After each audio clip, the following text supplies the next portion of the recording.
Well, hello everybody in YouTube. How y'all doing? One of those crazy Mondays for me. So, hello. I don't know if y'all can hear me. Let's just double check the audio real quick, see if I can hear myself. Yep, I can hear myself, so we're good. All right. So, how is everybody doing tonight? I hope everybody's doing really well. And I don't have my chat bar up here. So, where is that? My goodness. Oh, there it is. Okay. Everything's missing. Here we go. All right. So, Great Dane, welcome. Just Nate, welcome. Tyler Williams, welcome. Appreciate you, Just Nate and Tyler Williams, channel members. Appreciate you guys.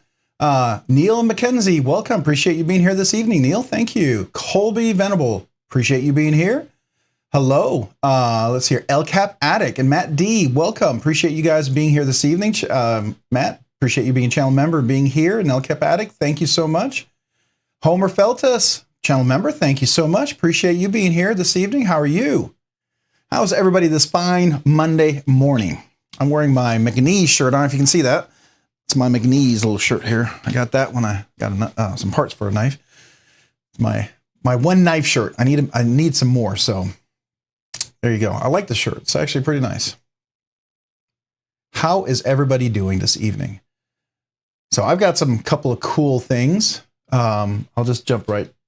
Go to the desk. A few of the knife, as we call it, eye candy stuff. I got a few things I'm borrowing here that people have lent me, and I'm very grateful to the channel members who are allowing me to check them out, and to the pass around group where I get to actually look at a couple of these things. I might actually have a couple more things over there that I should probably bring over. Let me hold on one second. I'll be right back. I'm going to see if I can find one more item that might be worthwhile looking at. Let me see. Is this the one? Oh, yeah. This is the one. Definitely we should take a look at this. All right. Somebody allowed me to take a look at this one as well. And I think this is the slip joint that might make it happen for me. So let's just put it that way. So there's this slip joint called a Notorious. And just thought I'd bring this out. It's just worth looking at. The look of it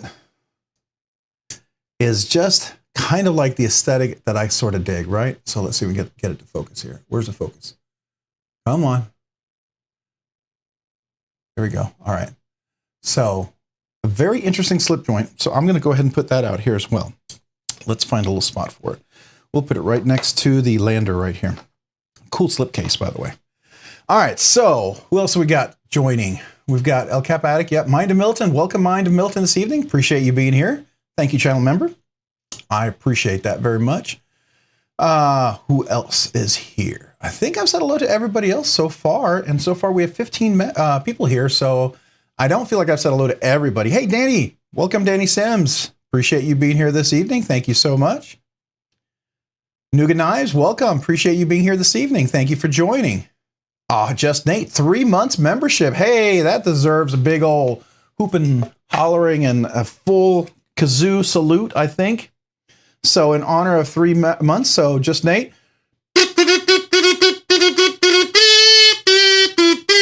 There you go. That's a little variation on there. So, but thank you very much. 3 months of channel membership, man. I really appreciate that. That's what makes the channel keep going and allowing me to keep doing stuff like this and do the giveaways. So we have a giveaway next week, not this week. We did a big giveaway last week and it got delivered just today to the winner. David won last week. So that was really awesome. I actually got a chance this week to meet up with one of the subscribers. They were driving through Waco, and so we had a chance to do like a little meetup, like a knife meetup, and talk about knives. I thought that was pretty cool, and I would like to see about doing that. For some of you guys who are in Texas, just want to see your, kind of test the waters here and see, where's everybody kind of located? Where would be a good place? I mean, maybe Dallas, maybe Austin, maybe Houston, maybe Waco. I don't know, because that's central to all three. But I'd just like to see if anybody is interested in something like that who's in the Texas area. I know that I'd love to have everyone come here, but I wouldn't want you guys having to drive really far for it. But, maybe at a Texas Blade Show or one of the Blade shows, we could all hang out or something. That would be cool. Oh, you would? Mind of Milton? That's cool. Well, I appreciate that, man. Thank you so much. Hey, happy knife. Welcome. Appreciate you being here this evening. Thank you for joining. Keeping it as low as the kiddos, putting them to bed. Hope everyone is having a great Monday. Yeah, no problem. Hey, keep those kids, get them nice and quiet and get them asleep. Put it on volume. Put a little headset or earbuds or something in there so you can't hear. Yeah, definitely, Danny. I would love that. I mean, I think it would be really cool. You know, we could bring a few knives or a case of knives and just talk knives. I mean, I see people do it all the time, and I know I enjoyed it. It was just a quick little half an hour hello. Met at a Panera, and I thought that was really cool. Matter of fact, these two knives are being loaned to me by one of the persons, and I don't know if it's okay if I mention who that is. I don't want to put them on the spot, but they are here this evening, and thank you if you know who you are, and if you'd like me to make a comment, I'll be more than happy to. I do know that he is selling this knife right here. So if anybody's been looking for a Tuxedo Godfather, this is a knife that he is selling, but I'm going to actually do a review and impressions on this knife. It's pretty cool. I've always wanted to handle the Godfather. It's so much bigger than the Godson. This is a big, big knife, and it is impressive. It's large. I mean, if you've got big hands, this is your knife right here. Let me tell you. Oh, well, you know what? You can't see it because I thought I'm on the desk. Let me start that over. Sorry about that, guys. Here we go. I forget that I switched there. All right, so let's do it again. Here's the Godfather. One more time. The Tuxedo. It's much bigger than the Godson, as you can see, and it is a ProTech. Really nice action. Got the wonderful clip. All that good stuff on there. The automatic 154 cm blade steel, so you know that's going to strap up really nicely. But anyways, very, very cool little knife here for the Tuxedo. So if anyone's interested, I'm going to ship it back to him, but he did want me to mention if someone was interested. All right, so it was Danny Sims, by the way. He's the one who's selling this. Thank you, Danny. And he also allowed me to take a look at this. Does anybody know what this is? It's a Surge knife. Yes, if you didn't know. The M390 Trisect. Man, this boy, it's not quite my cup of tea, but man, it's cool. It is a big, giant monster knife, a meat cleaver of meat cleavers. M390 blade steel. It's just, it's crazy. And the anodization that he does on here, this fire anodized, or I don't know if it's fire or if it's plasma anodized. It could be considered plasma or fire anodized. I think that's fire. And just a wonderful clip on here that works really well. And it's on washers. Now, this is a personal collection, safe queen for the person, for Danny. So this is not for sale. Trust me. It's not for sale. You can ask all you want, but no, he is not. This is one of those special pieces for him. So, but he's allowing me to have a chance to check it out. And I'm really honored by that. And I think it's super, super cool. Super stinking cool. So anyways. Yeah, a group meet with the people in the chat would be cool. Yeah, we could do that too. Yeah. So we could do kind of like if we go to a place where there's good Wi-Fi, we could set up like a little, kind of like you know how they do conferences, with the whole conference room. We could set it up where we could see everybody. That could probably work. I think we could make it like a little live stream or something. That could be something we could check out.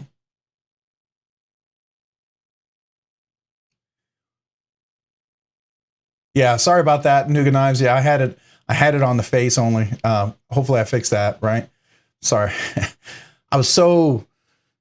It's been a crazy Monday. I was very busy for work. Got a lot of things done down to the last minute, like literally about an hour before the live stream. And then I had to rush to set everything up.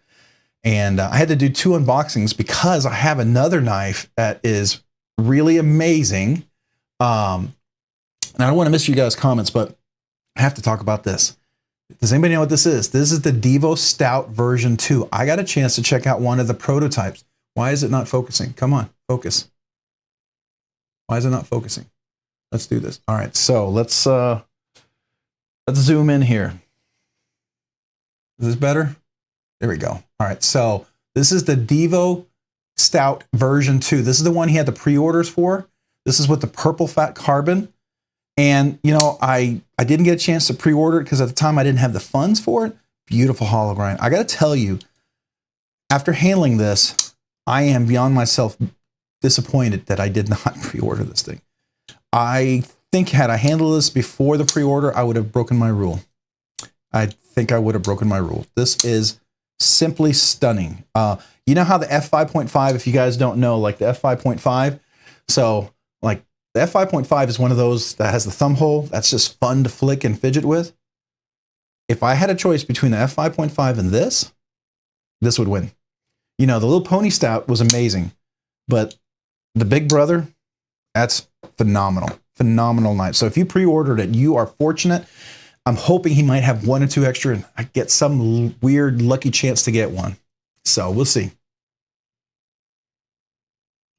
Yeah, I'm not a cleaver guy either, Nuga Knives, but I love the Serge Panchenko knife. I mean, that is just simply ridiculously awesome. I mean, it is just, you know, let's put it this way. Metal Complex would love it. If he has, I'm sure he's already reviewed this, but if he hasn't, he would love this knife. This is up his alley. This is up his crazy, wild, you know, unique style of knives that he would collect.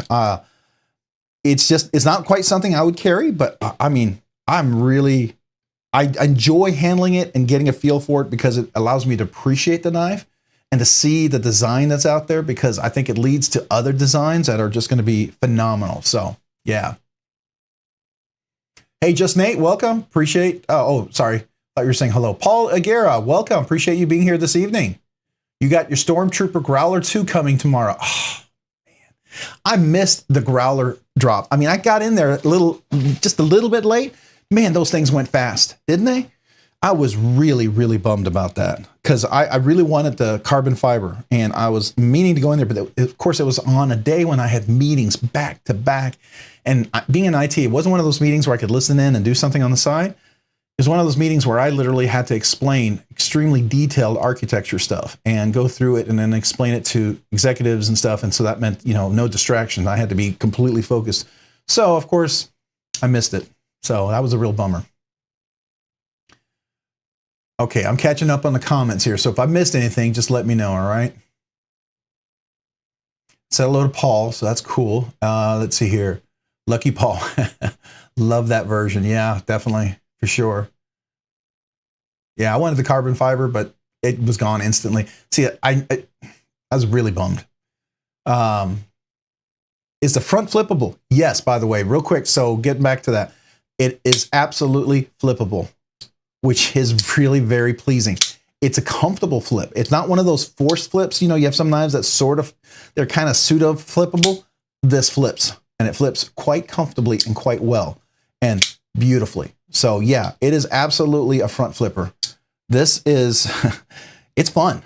It's fun. I'm not gonna lie to you. That's fun. That's fun. It's not my cup of tea, but it's one of those things that it could mix up my cup of tea. You know what I mean? So that's what I mean.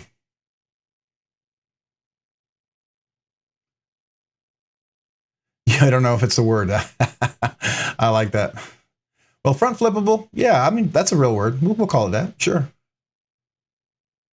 Metal Complex called it the perfect knife. Really? Okay. I could see that because it has all the aesthetics he likes.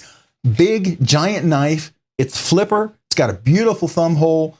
It's got a giant blade. I mean, you know, he loves all of that. I mean, seriously, he does. And I'm sure Metal Complex, and I'm pretty sure Danny, did Metal Complex, did he have like the Timascus version or something? Or does he own one of these? I guess I would be surprised if he didn't have one of these in his collection, I guess. Yeah, it's sort of crazy for sure.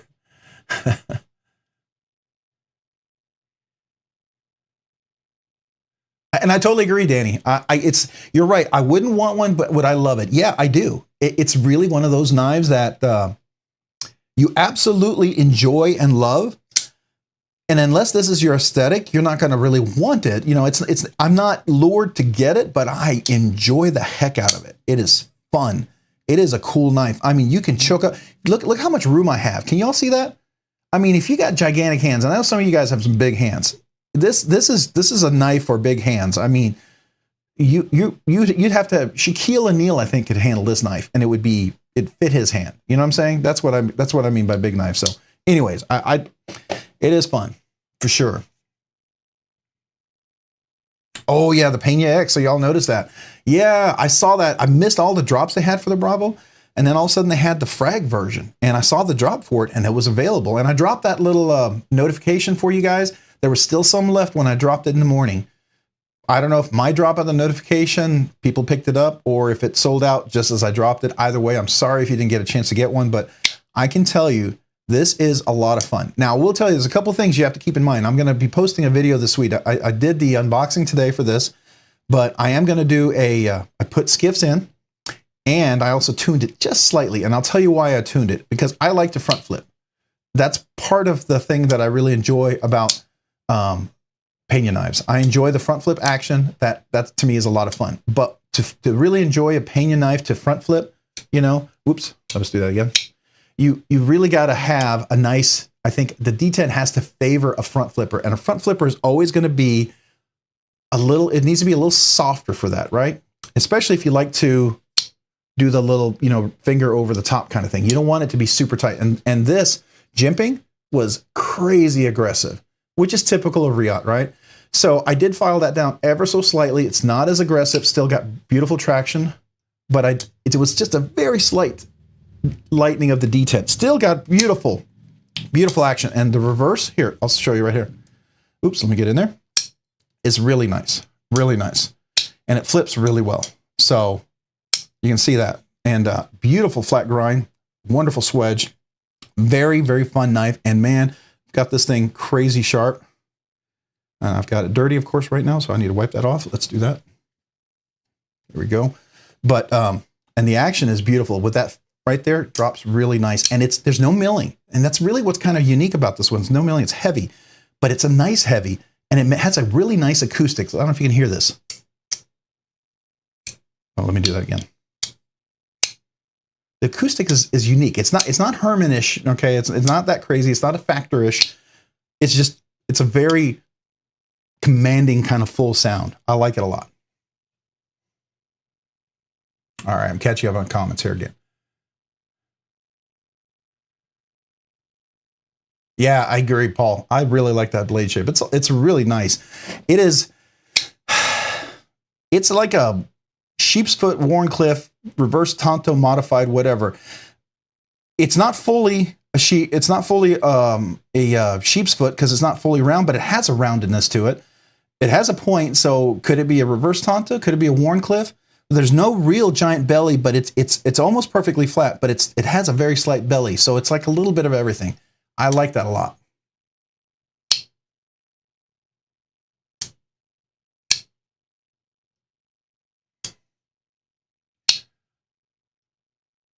Yeah, definitely a clean user. I totally agree with you. You hate front flipping? You know, I used to not care for front flipping, and then I got that mini Tempest from Sharp Eye Design, and I loved it, except don't get the buoy, because unless you got really big hands, that buoy would slice my palm all the time, because that tip is like, it's like a very thin tip, and it would just, drop point is what I would go with. That's why I got the drop point in the Evo Typhoon, because I just did not want to go for anything like that. But I've learned to really appreciate the front flipper, especially if the action is just right. It's pretty fun. I don't know if you can see that. It's pretty fun. It just gives me a lot of options. And you know, there was a time when I liked nothing but thumb studs, and then I liked nothing but the front flippers. Or the flippers. I went into flippers. I really got into flippers. And then I liked the front flippers. And then I thought thumb holes, I'd never get into that. And man, I'm digging those thumb holes, you know, so I really like that a lot. And then, you know, you have like the Buzz, you have the top flippers, which is great too. And that's a lot of fun. So I've enjoyed all of those. You know, they're all a little bit different. So it's a sheephoon. I like that. Sheephoon. We'll go with that, Nuga Knives. Definitely sheephoon. Thank you, Luke. Hey, Luke, welcome. Appreciate being here. R&R, hey, welcome. Appreciate you being here in the live stream. So your question is, how's the lock on the iCrouch MS? Oh, the MSI. Okay. Is it worth it? Is it really a big lock? All right. So I have a review on, not a review, but a unboxing on this, and I've done a lot of shorts. I got to finish up my review on this. Trying to catch up on some of the reviews and some of the personal knife acquisitions. I've dropped in a few recently. I'll tell you what's really cool about this, and let me go ahead and go in here. So if you notice this little part right here, this looks a lot like the lock on an OTF, right? On Microtech OTF, and it's like that on both sides. And notice this lock in here. It is very pivoted between the two liners here. This doesn't move. It doesn't deviate. It's kind of like a shark lock. It goes back and forth. So let me show you when I disengage that. You see how that disengages like that? the cool thing about that is, now watch, I can do that with one finger on one side. And that's what, to me, when I discovered this is what made this knife like go from, is it really big, it was kind of uncomfortable to use, to this makes a lot of sense. So now I can flip it easily, but I can disengage it with one finger. You see that? So I'm not touching this front part. I can just disengage it like that, or just like that. And then I can do that exactly left-handed as well. Well, let me get, gotta get a little momentum there. Oh, let me get over the camera. You see that? Oh, sorry. You see that? So I found this to be very nice because I can hold it down low like this and not feel like I have to be all the way up here with all this without getting a part of the clip, because sometimes you use that clip for leverage, right? I can be down here and you work the knife just like that, down here like that. It's really nice. So I personally really enjoy that. And that's made the MSI, I don't know if it was intentional or if, you know, it works. It works really well for me. All right, so I don't know if I answered your question, R&R, but I hope that helps. The iPhone, yeah, I know, iPhone autocorrect, right? I can't tell you. We had, if my wife and I, we talked about messages we sent each other one time. You know, it's like when you know, some of the iPhone message, you know, autocorrects were just embarrassing. And I think there's like a website that has that, you know, really bad autocorrects and stuff. It's pretty funny. So.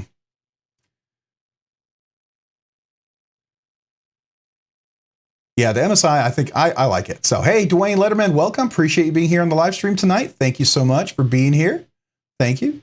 Did I miss anybody? I think I said hello to everybody. I just want to make sure I didn't miss anybody. I try to say hello to you if y'all pop in here, even for just a few minutes. I appreciate it. All right. Yeah, I think I got everybody. All right. So that's my thoughts on the MSI. I know for some people it's not for them. But if you look at this not as a axis lock that you always have to use two fingers for, if you realize it's a really one finger manipulate, you can manipulate it with one finger, you know, left or right handed. It really does open, I think, the usefulness of this knife up just a little bit nicer, right? And it is a beefy blade, and you can choke up on it. So, and I'll tell you this, M398 blade steel, when I took it apart to clean it, and which made a huge difference, by the way. If you get one of these and it's not real smooth, take it apart. If you're okay with that, take it apart, clean it out. I didn't have any washers to replace it because Microtech uses some multi-row washers that I would love to see Skiff work on, because I think it's the same one on the Annex as this one. I think they look like they were the exact same size. I didn't measure them. I should have, but I suspect they are. But once I cleaned it out, the action was beautiful. But I also noticed they did a HRC test in there on this blade. So I know they had some complaints with the earlier ones, some of them being a little soft. I can tell you when I strop this, it holds an edge pretty good. And I got to work at it to get that edge going. But once I got it there, it was really nice, which tells me if I can strop it and get that edge crazy sharp really fast, then I know I can lose that edge really fast. And I have a few knives like that. And I realize that. Some of them I like enough that I'm okay with it. But this one actually, I felt like it was better than everything I had heard. So that's just my thoughts on my particular knife. I hope it's the same for everybody, but this one I was pretty happy with. Oh, hey, I appreciate that, R&R. Thank you. Yeah, that was just an unboxing. I haven't done the full review yet. I do need to do that full review for sure. That's need to get on that. Hey, Cheeto Bandito, welcome. Appreciate you being here this evening. Thanks so much. How are you this evening? Man, appreciate you joining the live stream. Yeah, I am enjoying that Sting, by the way. I carry it often. And I don't know if you noticed what I did. If you were here last week or the week before, I mentioned after I got it, I actually rounded that flipper because it was kind of uncomfortable after a while. It had sort of a little loop going back, and I kind of flattened it, and it was very gently. And it took a while because I had a belt sander and it was a belt polish, just enough so that it was very comfortable. And that to me made a world of difference. I mean, you know, you're only going to do that if you really plan to keep the knife, right?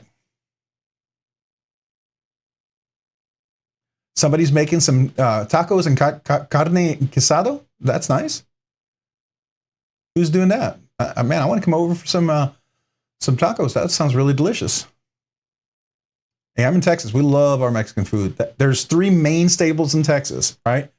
There's barbecue. Well, there's tacos, barbecue, and oh my gosh, tacos, barbecue, and somebody help me out here. I just went blank. I don't know why I just went blank. I know it's tacos, barbecue, and who knows the third one?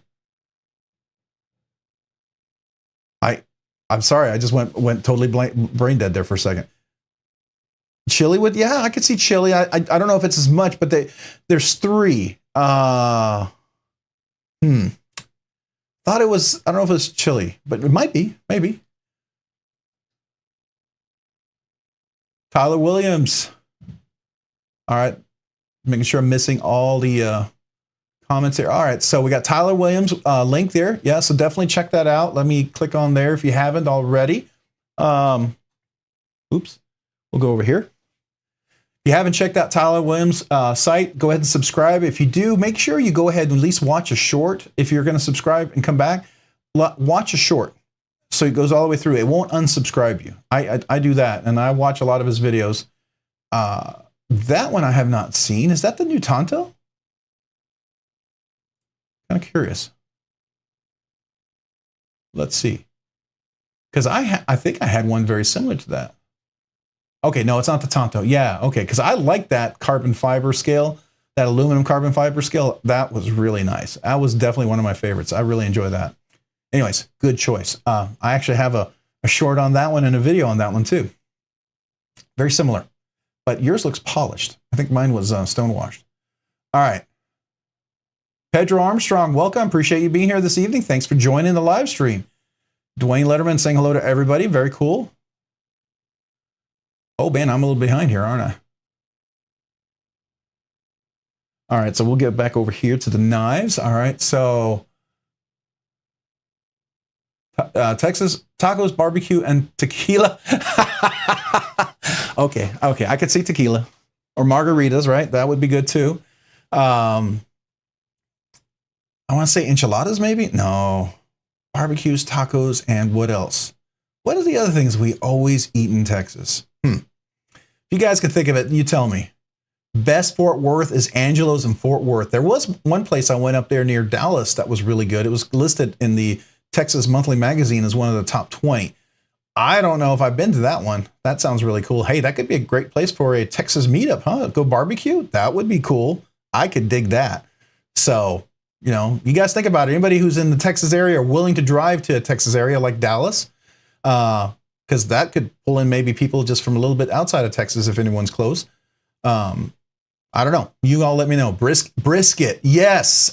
Well, that's barbecue. Technically, that's barbecue, right? Brisket, you could throw in pork, you could throw in ribs, kind of a broad. And tacos can fall into like the, you know, the fajita tacos and the breakfast tacos, because, oh my God, breakfast tacos. Yeah. We have a place called down here, El Nortes, and they make the best breakfast tacos.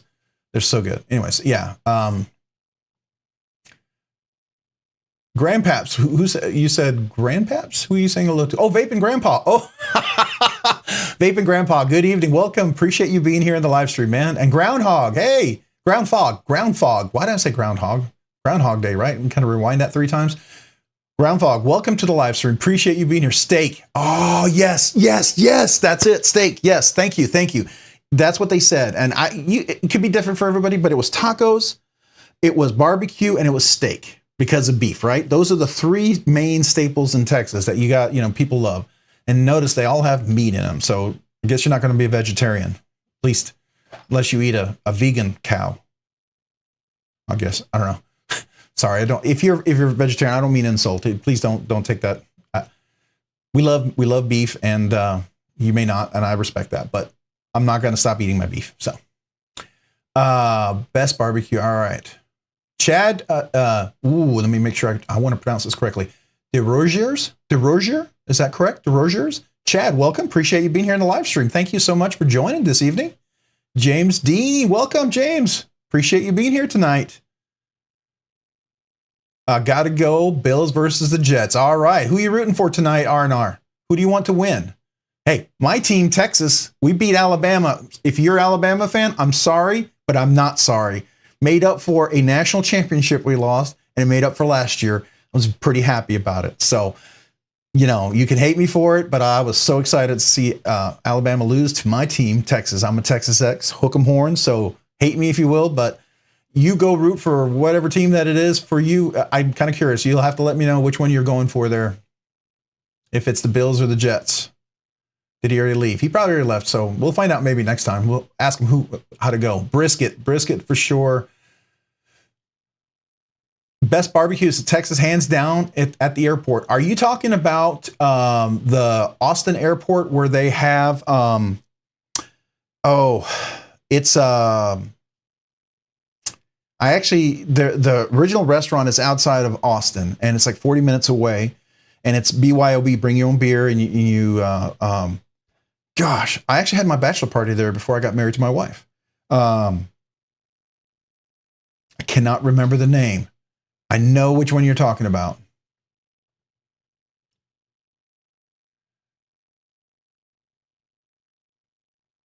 In Texas, brisket is its own food group. I agree. Absolutely.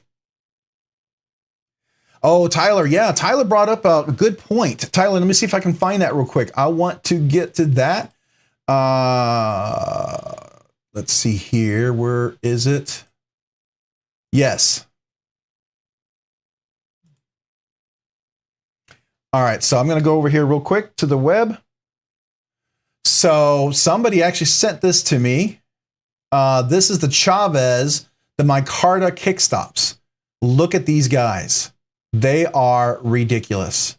Ridiculous. Look at this. You know, that's like that meme. Would you look at this? Would you look at this? Yeah, I feel like everyone, we should look at this. Yes, Tyler.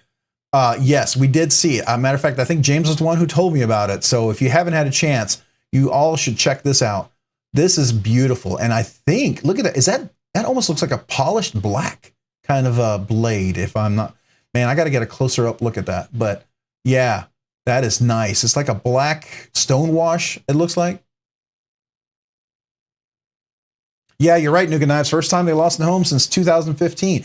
And it was their first loss non-conference in, I think, 49 or 52 games. That's a pretty big deal. But I got to tell you, this year, if Texas stays healthy, they're looking pretty good. They just got to stay healthy, like with any good team, right?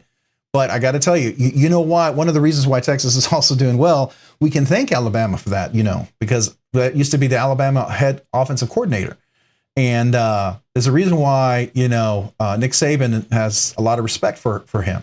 And they have a good relationship. You know, he lost a really powerful offensive coordinator from Alabama.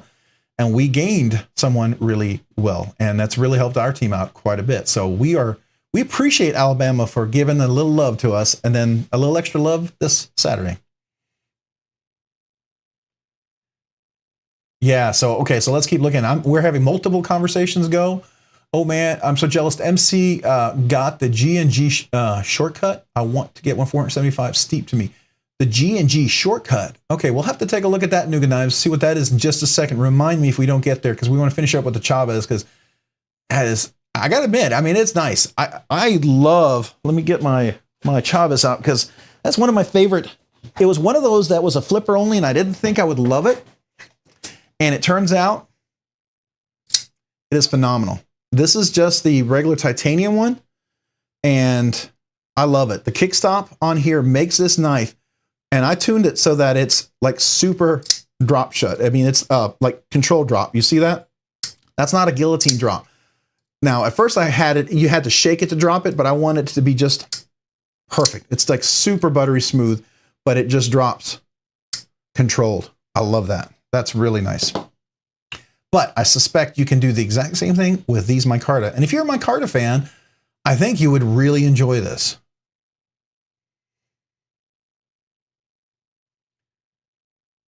Vaping Grandpa, I love the hook 'em horns. Thank you. Appreciate that. Appreciate that. I know there was a lot of fellow Texas fans who were happy to see them win because, you know, Alabama's given a lot of losses to a lot of teams, and so, you know, it's nice to once in a while see them lose. You know, I respect Alabama. I do.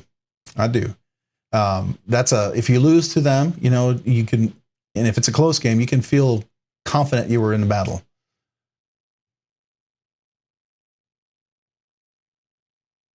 We'll be grabbing the micarta version on the 18th. All right, so that's the drop date is the 18th, right? All right, so let's keep looking here. Look at these. Ooh, I like this right here. I would go with the black micarta for sure. That black micarta is pretty cool. But this one right here, it looks like it's a polished one. That looks pretty nice. What do y'all think about that one? This, if I was to pick one, oh wait, what's the difference here? Wait a second here. What's the difference? Oh, one is a full micarta all the way across, and the other one has a micarta just like a little smaller inlay. Okay, so it's a different type of, one's a full micarta and one's a partial micarta. I think they're the same size, right? Aren't they the same size, or is one bigger? No, it looks like about the same size.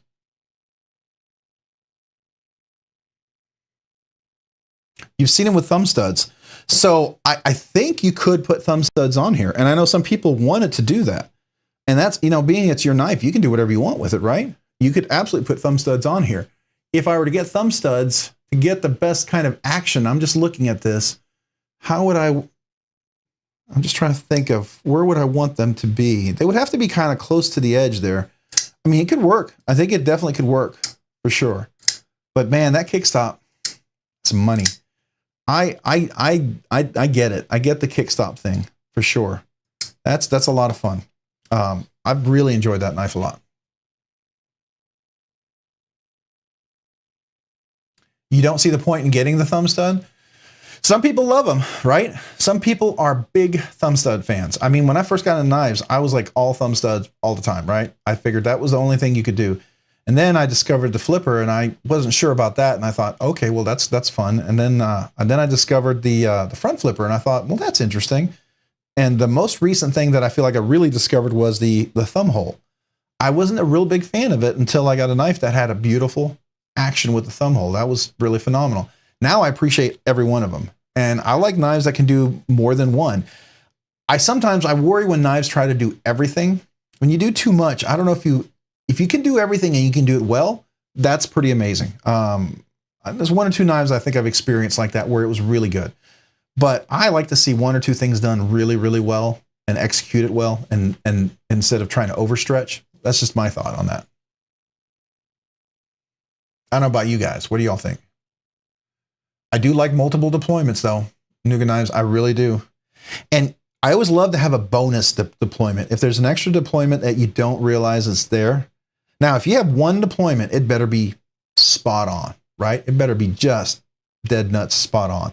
But it's always nice to have that bonus deployment. And, you know, like for instance, here's a knife right now that I got. I don't know if you saw the Flytanium, the new arcade. This is the Shark Lock. So you have the Shark Lock, right? Just like AD 20.5. Now this is made with Andrew Demko, so it's the licensed Shark Lock. It's a collaboration between Andrew Demko and Flytanium. So it's a different handle altogether. It's an aluminum handle. It's not titanium. I suspect they'll offer titanium at some point. What makes this really nice, because they're aluminum handles, it's a really cost-effective knife. Really good price for it. For what you get. And it's made in Taiwan, not made in China. That to me is a big difference. I appreciate that. But this makes it really comfortable, you know, this knife right here. I like that. But you have thumb studs. You don't have the thumb, you know, some people want the fuller hole, but it works really well. And then I can do the middle finger flick too. So, you know, I know people like the thumb hole, but I can do it just like that because it's got enough of an edge right here that I can get my finger in there. So I have 3 deployment methods on this knife all the time. And because it's a Shark Lock, guess what? It's exactly the same left-handed. So I dig that. I don't know about what you guys think.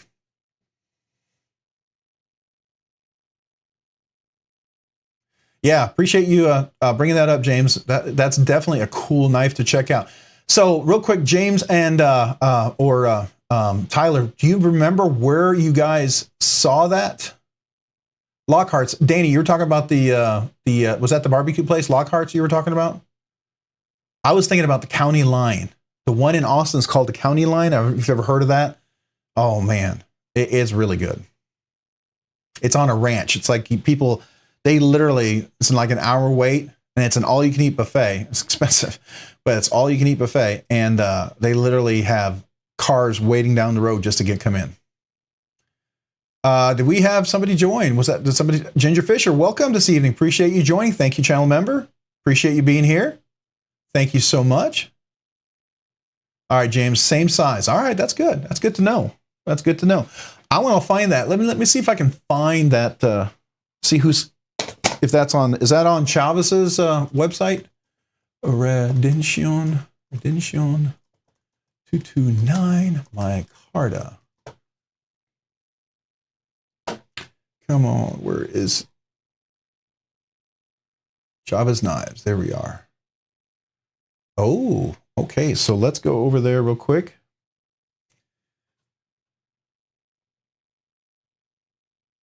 So I don't know. This looks like, is it the same one?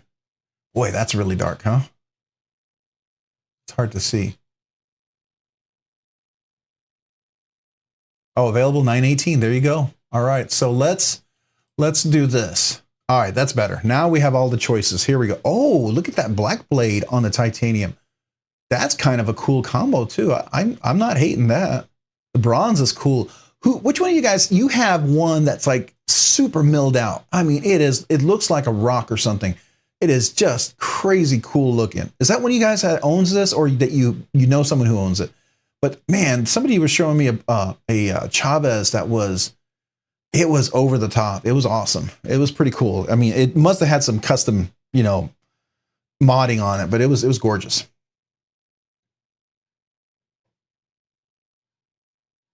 So let's see here. What do we got? So we got this one with the brown micarta, got the black micarta small inlay, black micarta small inlay. Okay, so you can get the large inlay and the small inlay. All right.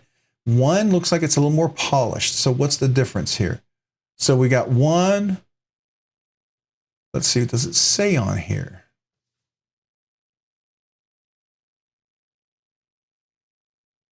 No, it doesn't really talk about, because this looks polished, doesn't it? I don't know about you guys. It looks like a polished, I don't want to say DLC or PVD, but it looks polished. I wish there was a little more details here.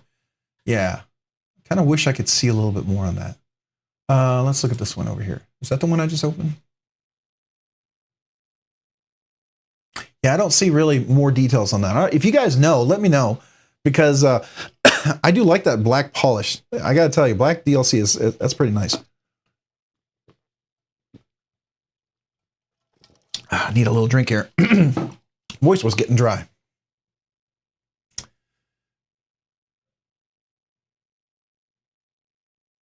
So I think that's really cool. Definitely worth checking out. And if you haven't, here, let me do this.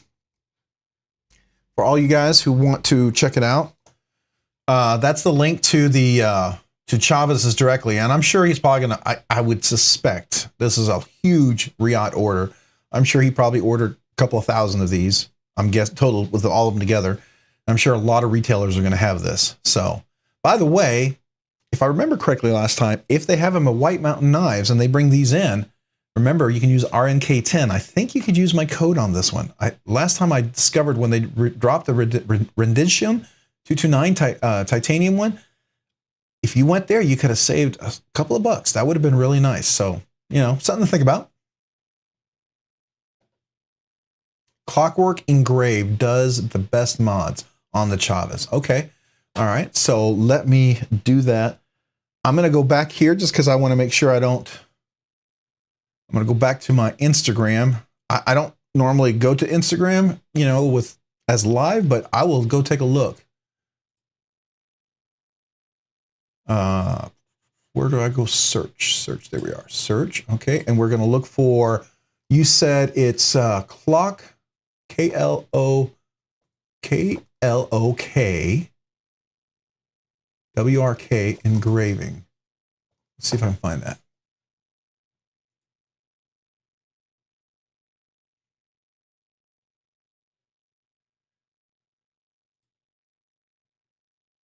No, that didn't do it.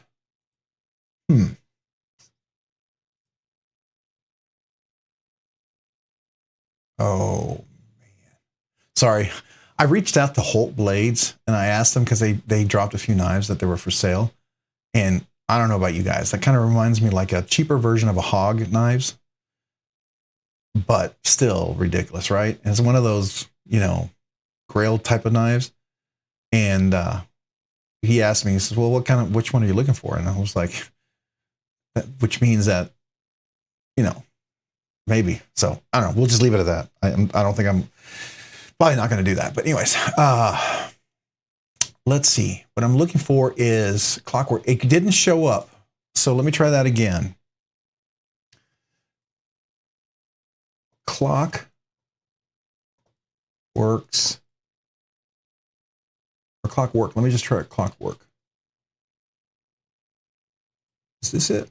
Clockwork engraving. Ah, I found it. Clockwork engraving. Okay, here we go. All right. So is this the one you're talking about, James?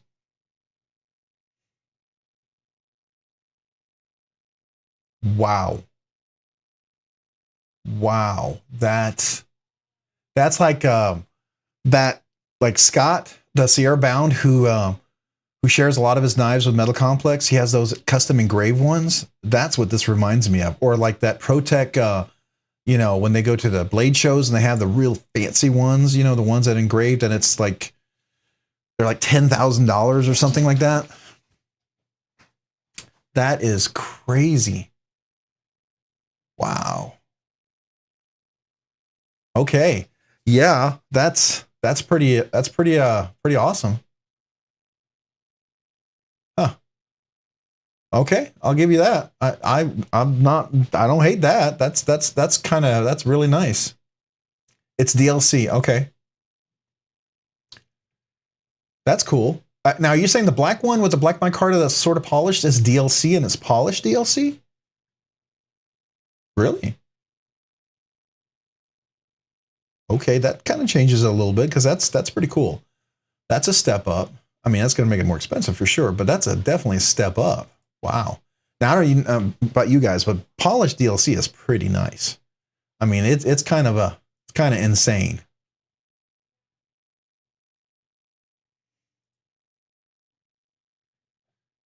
Oh my gosh. Okay, I got that one, James. Wow. Man. Okay. I don't know if I can share this. Is this a public share? I want to make sure it's not something anybody's private information here. I'm not, you know, I haven't done Instagram on the live feed before, because Instagram was always like, I just go there to see knives, and I posted a few shorts, and next thing you know, the channel, my Instagram thing has grown. I didn't intend for it to grow, but it has grown, and so now I do a lot more stuff on Instagram, I guess, than I would ever have thought I would. But it's not as big as YouTube, but it's still like its own little entity, organic little thing. But do you mind if I share this, James? This pic? Because it looks like it's one of their posts. Is that cool with you?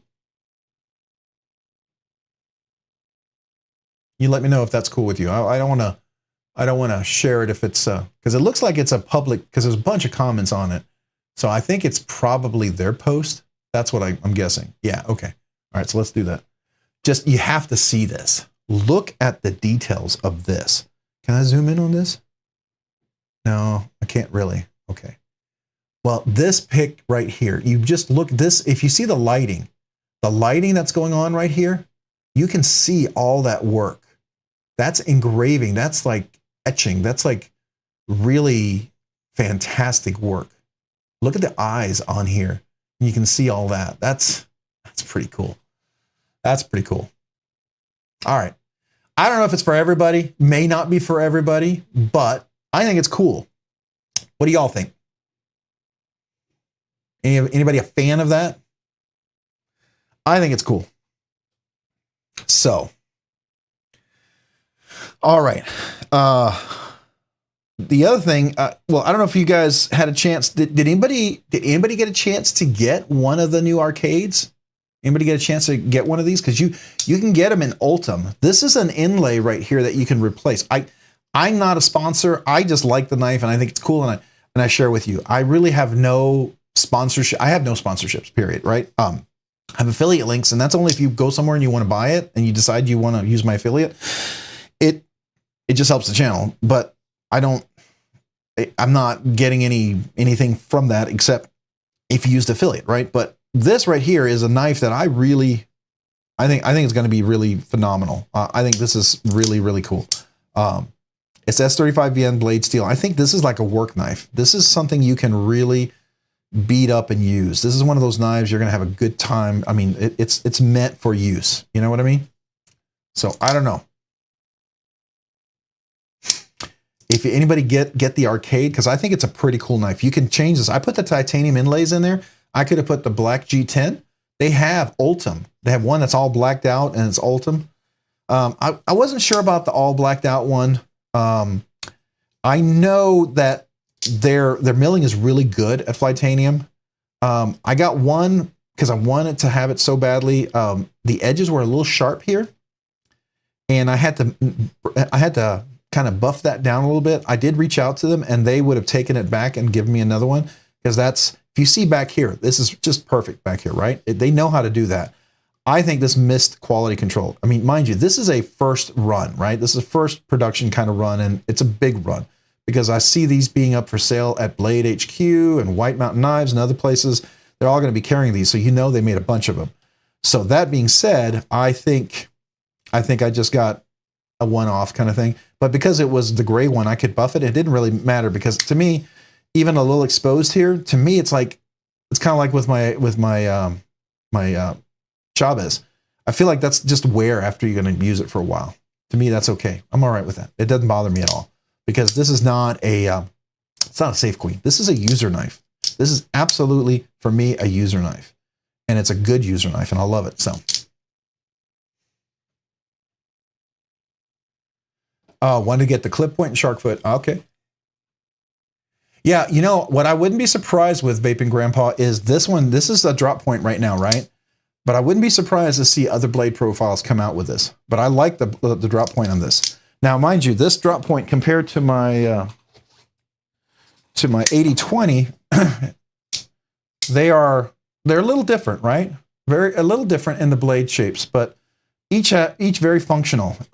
They're both pretty heavy duty blade stock. I don't know if you can see that. That's a pretty thick blade.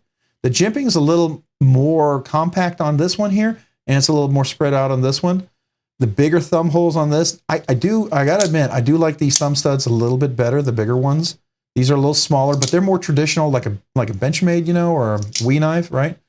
And I will tell you, excuse me, that the Shark Lock is exactly the same. When I took it apart, it takes the exact same washers, and I'm going to be ordering a set of Skiff washers for a Shark Lock and put them in here.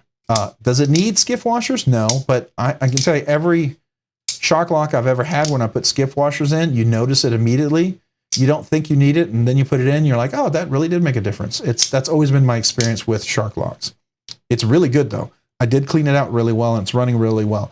Sometimes people will have some of the, because they're really, really small ball bearings, some will be stuck, and because when they crimp them in there, they crimp it a little too tight. So, you know, sometimes you have a bad washer, and it makes a big difference. But yeah, I do like my 80-20.5. I still enjoy that, but I like the shape of this knife. It's just really, really nice, and I really like the fact that I can replace the inlays. I don't know, I kind of dig that. I like that, and I can put them in anytime. Kind of reminds me of a TRM where you can replace the scales. I think that's cool. You can almost make it a new knife if you wanted to every 6 months or what have you. They do have some neat versions, I would say. So, I just want to share it with you because I think it's a cool knife. If you like it, if you don't like it, I totally understand. But if you do, you know, there you go. I tell you my thoughts on it.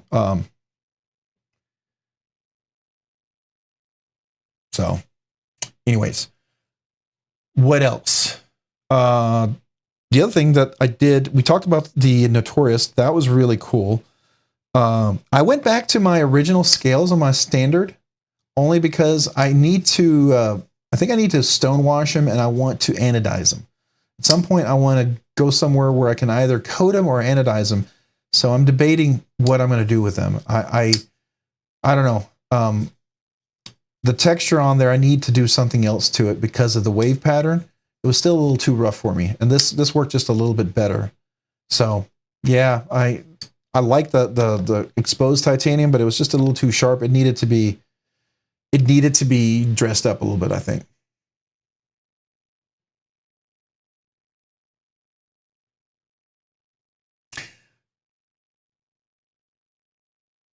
All right, so this week, what about carrying? What's everybody's EDC been? You know, and what have you been carrying? Anything you're in the hunt for? I think on the 12th, what is on the 12th? Isn't something being dropped or pre-order on the 12th? What is that? That is in the back of my mind. There's something big happening on the 12th. Oh, somebody help me out here. If you remember, on the 12th, I think they're dropping something or doing something, right? Who is that? Huh. I can't remember. Yeah. It'll come to me probably in just a second. But yeah, we've had a lot of knives lately, I think. And I think I have a lot for the pass around groups. I've had a chance to experience a lot of really cool knives. I've experienced some new concepts, some another QSP, definitely the Serge Panchenko. That's not pass around, but that is absolutely really crazy, ridiculously wonderful. It actually has a steel bar insert. I didn't realize that, by the way. And I love the cutout, by the way. If you're going to have a big old frame lock, that's just really nice. And the action is ridiculous for washers. So there's that. What else? I'm trying to think of something else here. I can't remember. If you guys remember. Arcform. Oh, the Arcform Slipfoot. Okay. Didn't the Arcform, didn't they release a new one too? Wasn't there a new Arcform out? Arcform knives.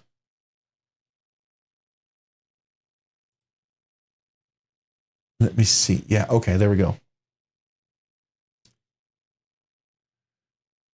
Oh, I'll sign up later, but let's just look at this.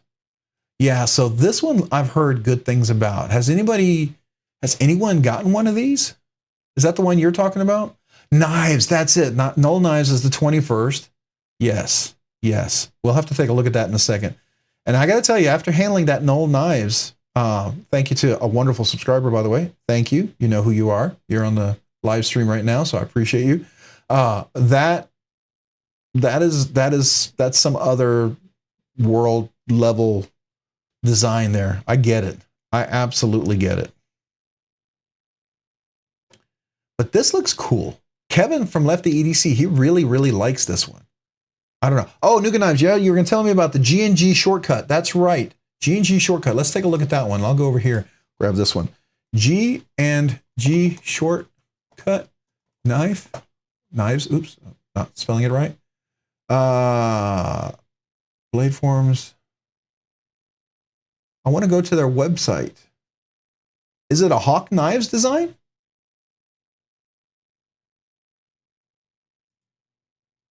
Wait. Okay, so Nuka Knives. That's like the next level, right? And G&G, if that's a Hawk Knives design, those are expensive, right? Oh man. Okay, we'll go take a look. And it's called the Shortcut. Oh, this one, the Shortcut. Yeah, that's the razor. Oh, I heard about this. I think Metal Complex got like an early release, a prototype of this one. I hear that one's really, really pretty phenomenal. I'll probably be sold out before we can even think about it, right? Okay, the deadlock deposit amount is 500. The shortcut is only 175. There you go. That's not bad. All right, that'll work.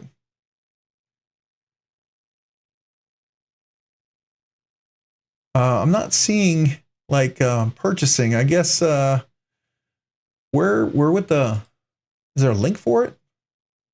Man, did I ever tell you I actually got to handle one of these deadlocks? We were up in the Blade Bar up in Fort Worth, and one of the guys had one in the back, and we were talking all sorts about knives, and that's when I got a chance to handle that Rick Hinderer Maximus, which is really a cool knife. It's one I would like to get, but they only make them every 2 or 3 years. But he brought out this deadlock, and it is everything that they say it is.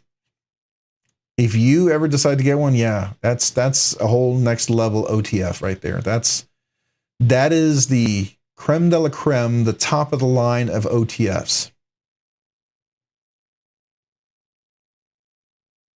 They email them out in their email list and purchase on drop time. Okay. So you got to sign up for the mail list. Danny, you got to head out. If you got to head out, I understand. If you've got to get to bed or got to get going or something, totally understand. It is a Monday night and there is football. So I do understand if you guys are watching football. I get it. Appreciate all you guys who are here for sure.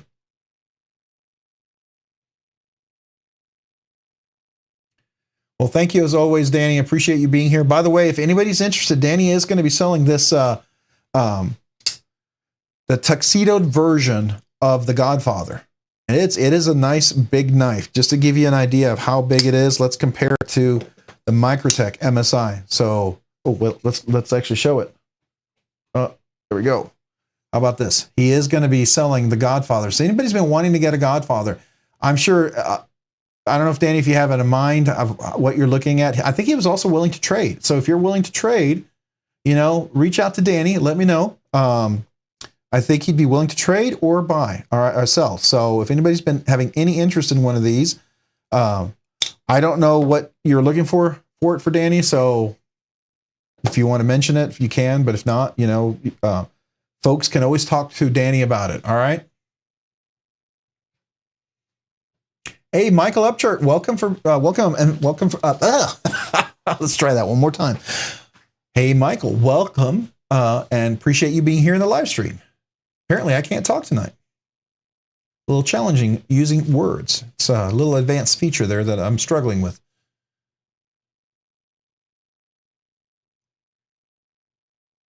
All right, so we were looking at Nuka Knives was talking about the.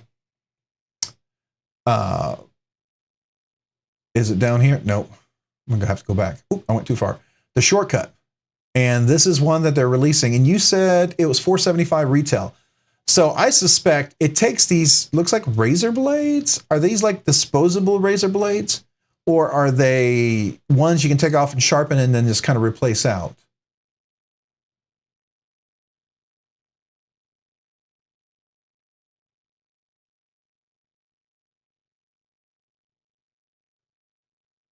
All right, so $220 for the tuxedoed version, if you're interested, and he'd be willing to trade. So just keep that in mind. If anybody's interested, you can reach out to me, or you can reach out directly to Danny. All right, just let me know or let Danny know. And if you want to reach out to me, and I can send you toward Danny, and then you can talk with him. Okay, let me know. I'm willing to share that because he's allowing me to actually do a review on this and handle the knife. So I'm very appreciative of that. So, but I have no problem sharing that with anybody, right? If you're willing to let me borrow a knife and you'd like me to share that, I'm more than happy to do that. Or if you have a YouTube channel, link, a page you want me to share, or an Instagram page, I am more than happy to share all of that.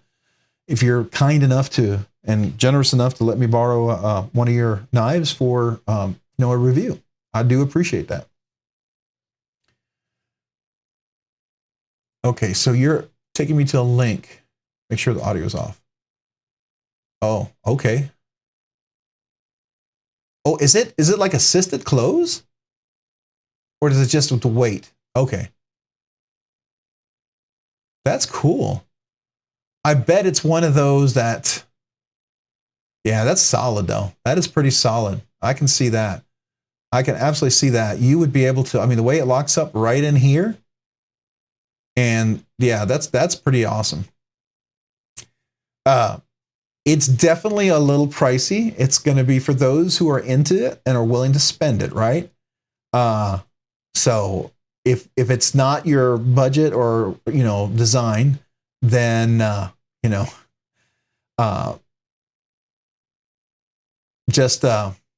guys. I think it's if you know G&G, if you know Hawk knives, and the deadlock and those things, you can appreciate the quality. There's definitely quality, and it will stand out. You will say $475. You may think it's not worth it. Once you get it, you'll be like, okay, I get it. So I will tell you that much. But that being said, it's definitely again an aesthetic if you really like it. If it's aesthetic that you're really into. So definitely something to look at for sure. He's flicking it closed. Okay, that's good to know.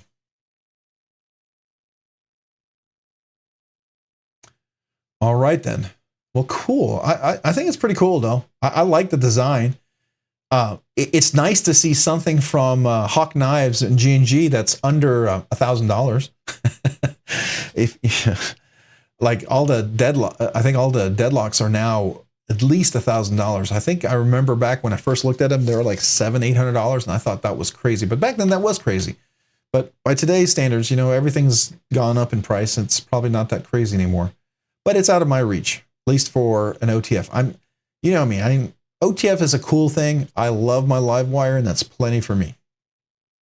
And that's all I'll ever use. I don't collect OTFs. I like to have an OTF to use. I'm just not a big OTF fan. I like folding knives. That's I enjoy that the most. Oh, the ZT Mud. That's their design too. Okay, yeah, all right. So the ZT Mud, you said. ZT Mudder, you said? Was it the Mud or the Mud?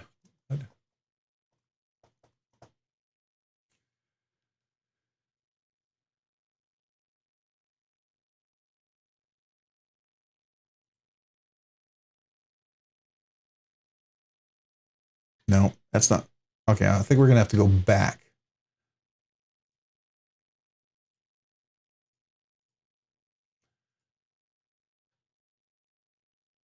Oh, here we go. All about knives. Okay, I see what you're saying. Oh, oh, that's a little expensive. Is that because they don't make it anymore? It's like on demand now. Is that why? Yeah, I could see that. So it's one of those that pops up and people sell it for crazy prices. Gotcha. Yeah.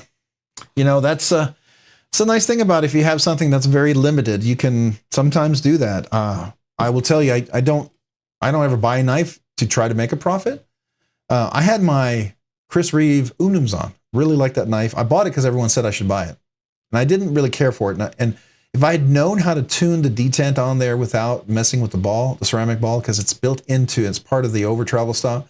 And if I knew if I could mod out the lock bar, because it's a radius kind of cut out for the lock bar, I think those two things, if they could have been fixed, and if maybe I knew a knife modder who could fix that, I think I would have loved it. It was just too uncomfortable for me. And I liked it. And it's one of the most beautiful Chris Reeve knives out there, period. In my opinion, I really like the Unumzon. It's my favorite of all of his designs, but it was just not comfortable to carry. And if I don't carry it, you know, I'm not going to keep it. So, oh, they have talk about reviving the Mud. That would be really cool. It is pretty cool looking though. Do we have a picture here? Let's see. It is cool. I want a little better lighting on some of those pictures. They're not great for lighting. Let's see. How about this one? Okay, that's cool. Is it an automatic Nuga knives? Is it an automatic knife? Excuse me. Got to get a little drink there again. Excuse me.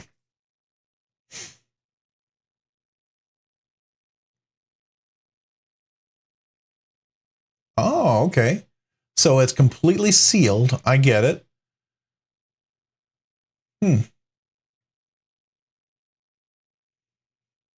And so it is a what? Wait, let me make sure I'm reading that one. It can be auto or manual? That's cool. That's very unique. I like the look of it. It's a pretty cool looking blade, but you know, that's typical for Hawk Knives, right? Hawk Knives, nice design. So, well, very cool. Very cool. Oh, dual action. Okay, so two versions, dual action. One's auto, one's manual. Gotcha. Okay. That's cool. I like that. That's a bad picture. It's too dark. All right. So the other one that I thought everyone was talking about this one. I don't know if you guys have seen this. They've got this pre-order thing that Artisan has been doing. I don't know not this pyrite. This is the special where you order it. Come on. It's going to refresh here in just a second. But you can order this Artisan cutlery has the boa. Yeah, I'm waiting for it. There it is. All right, here's the boa pre-order. I've thought about it. I would have to handle this knife. It's a cool looking knife, but I've had the experience of handling some Artisans that I really liked and some that I did not care for at all. Right? This is a nice jig pattern. I like that. Reminds me of a QSP jig pattern. That's not exclusive, by the way. I've seen McNeese do jig pattern. I have seen people, custom knife makers do this by hand, jig pattern.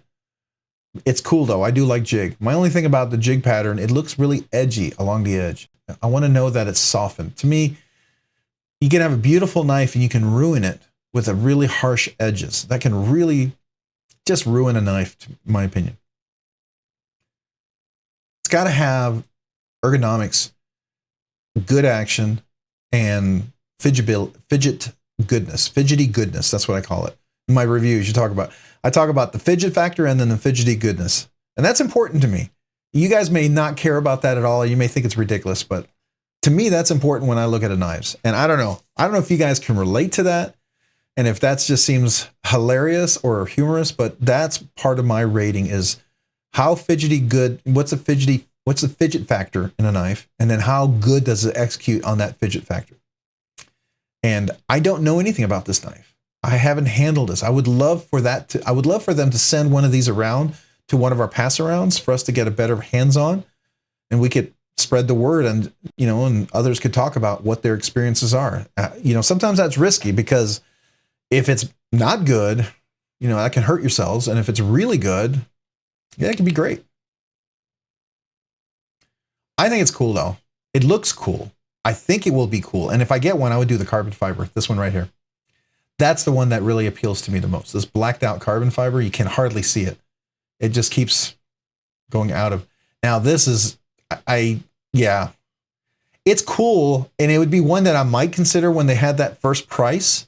If you guys saw it, it's a little expensive, but the frame lock is made out of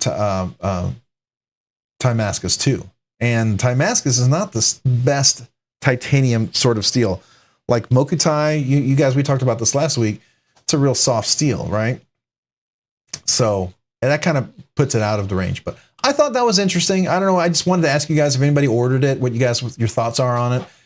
If anybody has, I don't know if they had any of these at any blade shows. If anybody handled one, I was kind of curious to see what the people thought of them. So let me know.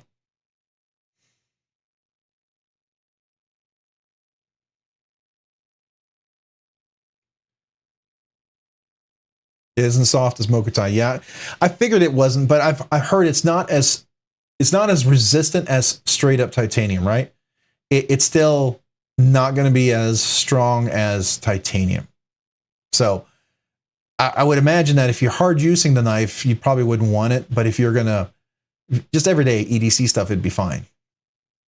But then again, $650 for a knife that's Damascus that would retail normally for $1,000. I don't know. You got to ask yourself: is that an EDC hard use knife, or is that just an EDC with a fifth pocket knife?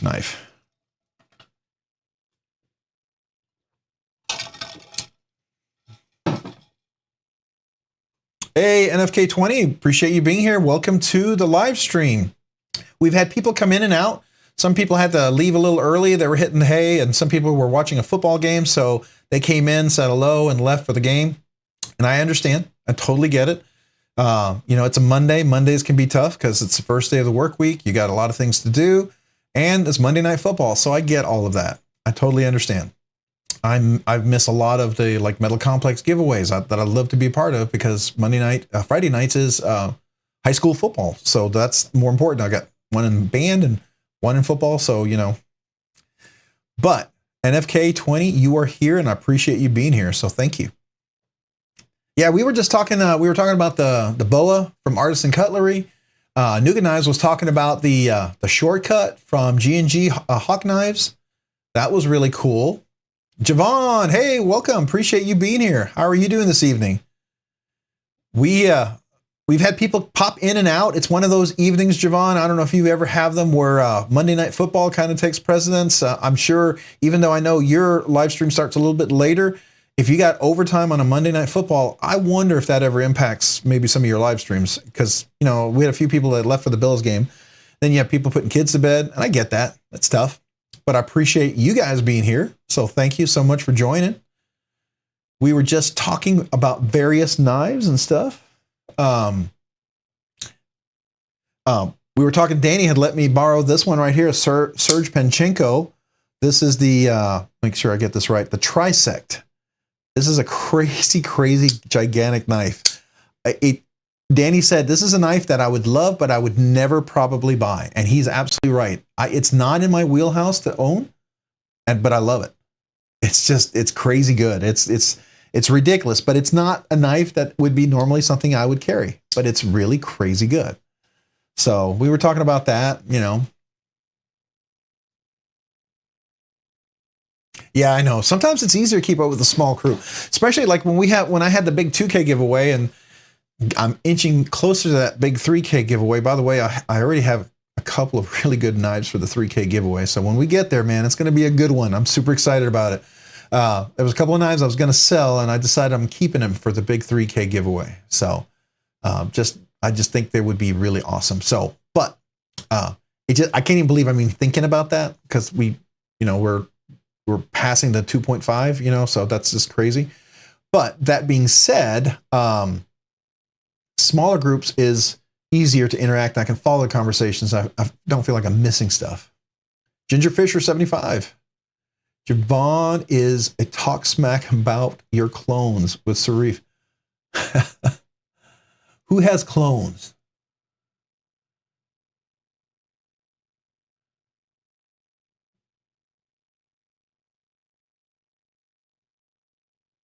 So what I'm missing here? Neil, oh man. Howdy, NFK, just Nate, El Cap, Attic, yeah. No more Chinese takeaway across the street from my house. I'm upset. That is a bummer. That is a bummer. There's a restaurant we go to in Austin. It's called Chinese Barbecue. It's a better name, but I can't remember it. But I know it's a Chinese barbecue type of cuisine, and it's very authentic, and it's so amazing. Every time we're in Austin, it's so good. So I feel your pain missing out on Chinese food. That's one of those foods that's just so good.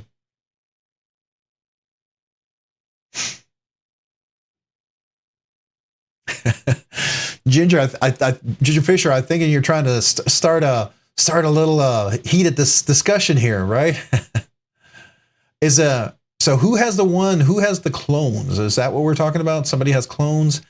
I'm not a clone fan myself personally, but I understand. I hear people, but you know what? It's your money. You do with what you want, right? You get what you like. You get what you want to get. I personally would recommend against clones. That's just my 2 cents. I understand sometimes the next best thing, because the real things are really expensive. But that's what I also really appreciate when some of these custom knife makers make their production knives. That actually brings some of these knives into the realm of reality. So. Oh, he has a Strider clone. Oh. I was on knife forums. Somebody was selling a Strider. No, it's a Medford. It was a Strider.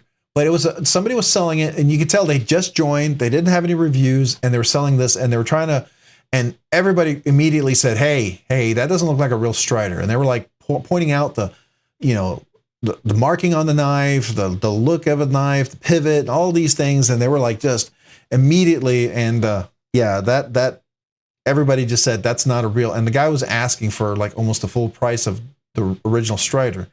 And so he deleted it and went away. But it's some of those clones can get really good, which is a bummer. Who's talking smack? KC is.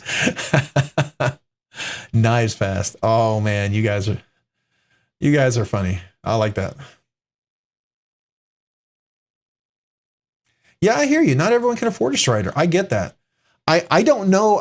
I hear there's a Strider out there that runs on cage ceramic bearings, but I saw like a is it Les George who has that button lock that's run on washers, phosphor bronze washers, and the one that they keep dropping a DLT, and they even had it in the Timascus or the Damasteel, I think it was.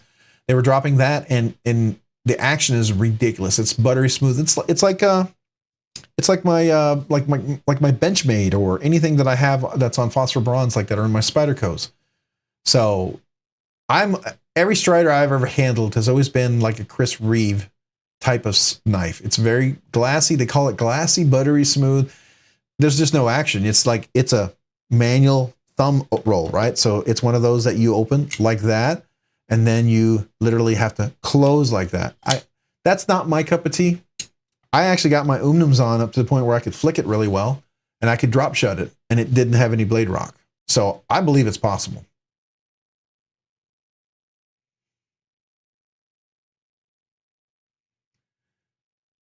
Oh, you got a non-POS Medford clone. Okay. I'm sure that stands for piece of not so good.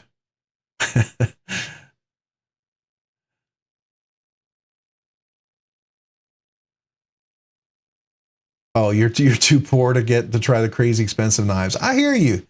I hear you. Yeah. The knives I have in my collection are probably the nicest knives I've ever had in my collection. And we are at the threshold of my acquisition for my sealing, right? I know many of you guys have much higher threshold of sealings. I know if like Rocky was here, he has some beautiful, beautiful knives. I think Nuga Knives, you have some really, really nice knives. I know Tyler does. I know a lot of guys have some fantastic knives, right? And sometimes it takes a little while to get there, and sometimes, $20 for a blade to mod is perfect. Yeah, I could see that, Ginger Fisher. That makes perfect sense. Absolutely. If you're going to mod it, might start off there, learn how to do it well, and then go for it.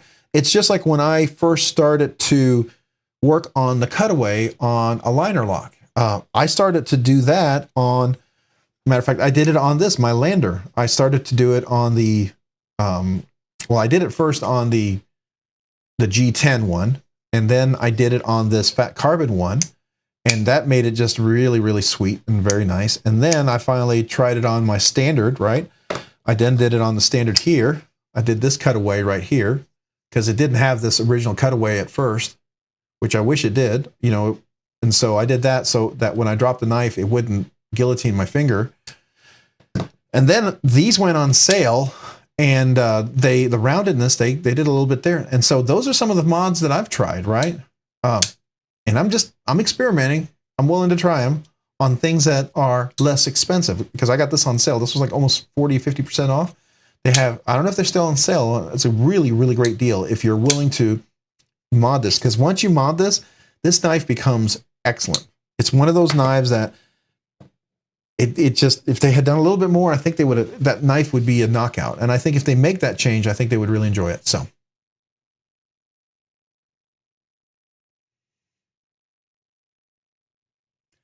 I bought it. Oh, Javon. Yeah, I bought it to, crap on it from Amazon, and it turns out to have more refined finishes. Oh, really? I'm not promoting it, even though it is I don't know if I can pronounce that. Ifengro WF225. Okay. That's hilarious. Yeah, it's one of those you buy a kind of a junky knife and you're surprised. I have done that. I bought a knife that I thought was not great. Like, okay, so I sometimes buy knives for the giveaways that I intend to buy for giveaways, but they're knives that I really want to check out, and I think they're kind of interesting. The Civivi Quibbit, I bought that thinking it wasn't going to be that great. Man, was I surprised. I was absolutely dumbfounded how good that knife is. And I absolutely will get another one for my personal collection, because that knife is just stellar. I remember getting the Pony Stout, blown away how nice that was. The one that we just gave away last week, what was the Vision FG? I got that because everyone talked about it, and I was blown away by that. Right now, Javon, it's not quite the the $20-$30 knives. I get it, but for the giveaways, enough videos are watched that I can afford those with all the money I make. I go toward my giveaways, so well, at least covers most of the giveaways. So I can't tell you that it covers it all, but it's enough that it makes me feel like I want to get a decent knife that people might want to enjoy and something that seems to be like people wanting. And but I've been blown away how cool some of those knives are. Those are really, you're like, you get it and you're like, oh, I did not expect that, right? That's a nice surprise. I don't know. I like those kind of surprises. I don't know what y'all think. Have y'all had those kind of surprises, Javon? Obviously you did with that one. Are there any other knives you guys had surprises with you bought and you're like, oh, this is really good? So you got one for $650, $450. Okay. I hear you letting them go. I hear you, because I had a whole bunch of knives I was going to sell, and then they're back in my case. They didn't get sold because I like them. There are about 3 knives that I think I'll for sure sell. I just haven't gotten around to doing it.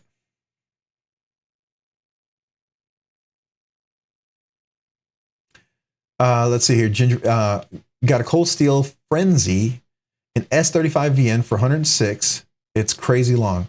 Well, S35VN steel is it's one of those, like, you can get a good knife in S35VN. It's one of those steels that if someone makes some budget knives, they buy enough of the S35VN, they can get a good price on it and they can make it a pretty cost-effective knife, right? So that's cool. And Ethan's Grow, when I have some extra money. Yeah, just ain't. Well, you know what? I'm not going to look at it, but I'm definitely going to keep that one in mind, Javon. I'm definitely going to take a look at that and see what that is. So for sure. Yeah, I like the Lander. And I'll tell you what, the Lander, you got some choices out there. You can get the D2, super cost effective.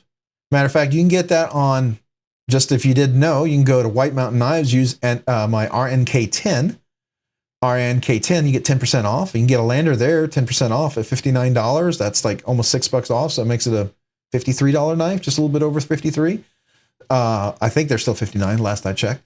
And then you can get some of those ones in 14C28N. I think that was 79 or 89. I forget which one that was, but you can still get 10% off of that.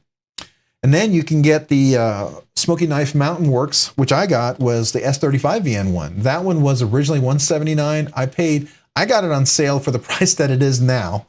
And I thought I got a great deal. Now it's the standard price, $129, which I think is still a good price for it. It's S35VN blade steel, and it has this right there. See the Mars Valley fat carbon scales. These are the scales, but this knife here is Urban EDC. That's the M390, and that's $150 for this, and you get 2 sets of scales. And I just swapped out the scales between the 2 knives. I think this is it fits the hand really well, and the action, if you tune it right, is phenomenal. I haven't found any Skiff washers for it yet. I did let Steve Skiff know what size washers these fit, and if he ever decides to make them, because I think the washers in this are the same washers in quite a few knives with the really, really small washers. If he ever makes them, I think there'd be a lot of knives that could replace their washers. Just my thought on that.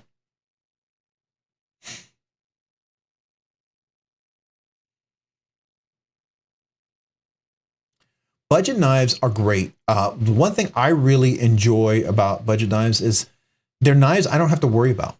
We have a knife in my wife's car, knife in my car. I have extra knives that are just like workhorse knives, right? And those are knives I like to have, and I like to have knives as gifts. And if I'm going to give someone a knife, unless they're really into knives, I'm probably only spending about $50 on a knife, right? And for $50, there's a lot of options out there. Some good options out there. There really are. Now, if it's a really good friends, I might spend $60, $70, right? Unless they're really into knives, then that changes the game. But yeah. Oh, the crispy donut community, they're going to make more Hansons. Oh, man. I got to tell you, I finally finished my review. I don't know if I published it yet. Did it publish? I don't remember if my review on the Chicago was published. I don't know if it's out. I know I did it, but I forget if it dropped already. But I did do the pre-order with the chocolate sprinkles. And I'm super excited that they're going to have a titanium and M390 dressed up version. That seems really cool. But I don't know anything about the Hansen, so let's take a look at that.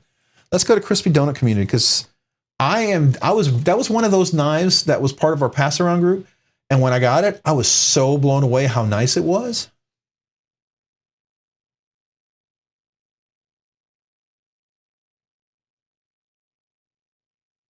Okay, I see what you're saying, Javon. Yeah, if that's a good point when you're debating it. If it's a good knife, right? And here's the thing. Is it I haven't looked at it yet, but is it a clone or is it just really close to the original, right? Because there's a lot of knives that are very similar, and you could almost make the argument, is that a clone? Now, to me, the definition of a clone is, if you're going to say it's a Strider, it's going to have the exact same Strider logo. It's going to have the exact same markings of the exact same design of that knife. It's going to have all the same placement of the clips and everything. It's going to look identical to a Strider and say it's a Strider, and have name branding in a box that says it's a Strider. That to me is a clone. Now, if it's a knife that looks very close to that one, but it doesn't say it's a Strider, and there's even a small subtle differences, to me, that is just, I would not define that as a clone. That's just how I look at it. It was a liberal copy. So is that like in between where it's almost a clone, but not quite? Where they're, it's a, what is it, like saying that you have a bug out, you have a B-U-G-O-U-T, and then you have a bugs out, B-U-G-S-O-U-T, and then you put different thumb studs on there, or you put a different clip on there or something. Is that what we're talking about?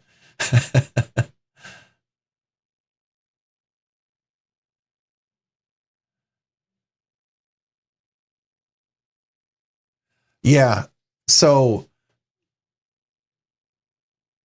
the Remnant Rhino, by the way, sorry, Nougat Knives, I missed that one.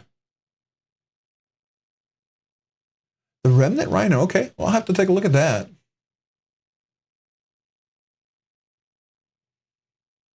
All right, so real quick, I was going to look at Crispy Donuts, Crispy Donut Community.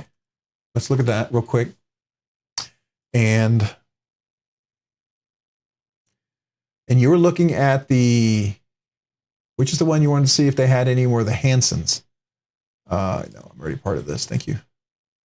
There's the Salvation, the Salem. Okay, that's interesting. There's the Chicago. There's the Hansen. Okay. So who's the OEM on this? Did they say? D2 steel. Okay. That almost looks, my first impression, just from a quick look, it almost looks QSP or Kaiserish. Do we know?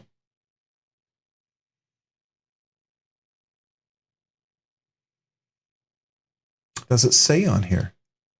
Huh. Sometimes they don't let you know who the OEM is, but that's fine.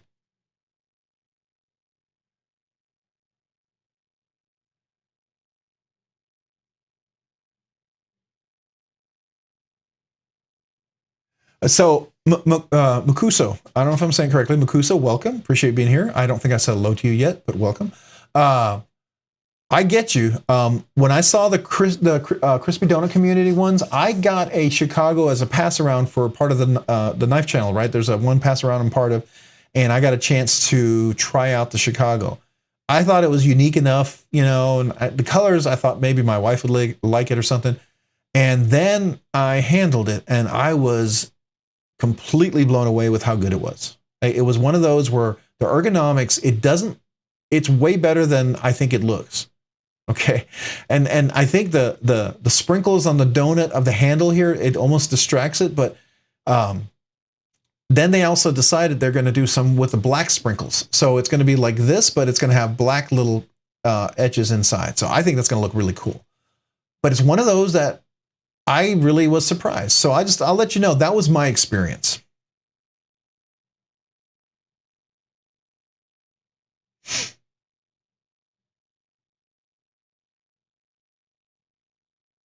I agree, Nougat Knives, and I agree, Just Nate, as far as sharpeners.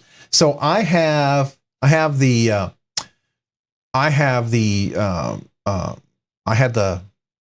the sand one where you move your hands manually across, and then I have a belt sharpener. Then I had one of those fixed ones with the little, the cross things that's kind of similar to the Spyderco original sharpeners.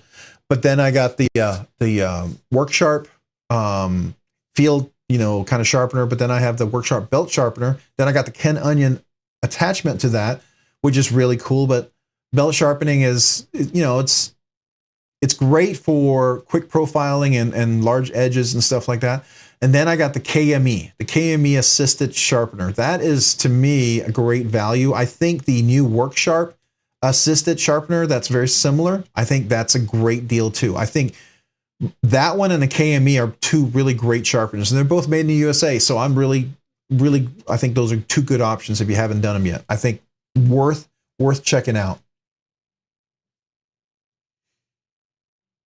The CDC Raccoon. So the Raccoon I hear is really good, right? Just to go back here. The Raccoon I hear is a great, where to go? Right here. No, wait, where to go? Oh, there it is, right here. No, that's the Bastide. Yeah, that's the Raccoon right here. This one right here. I hear that's a pretty good one. So and then you have, looks like another version down here with the sprinkles. So I think that's really cool. I can tell you this crispy donut community.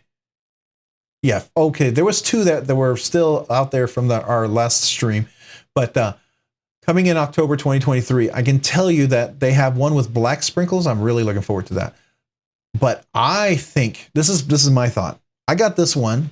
I got a little 10% off that night when we pre-ordered it, and I figured it's that price range where it could make a good 3K giveaway if they come out with that M390 in full titanium and it's anodized with the sprinkles. That would be the one I would get, right? So this could be the giveaway knife, and then I would get the other one. So just one of those things I thought.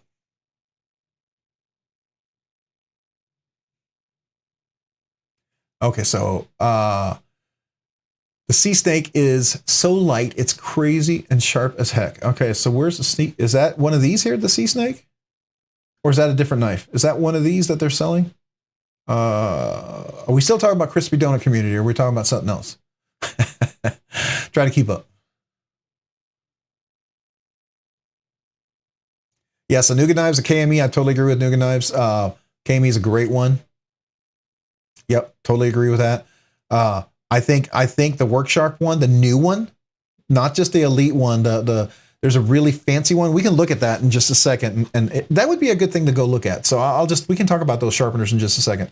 But there's some good options out there. I mean, you can spend a couple $100. You can spend $1,000, and yeah, is $1,000 going to be better? Yeah, of course it is. I mean, some of those sharpeners are going to give you just a little bit extra.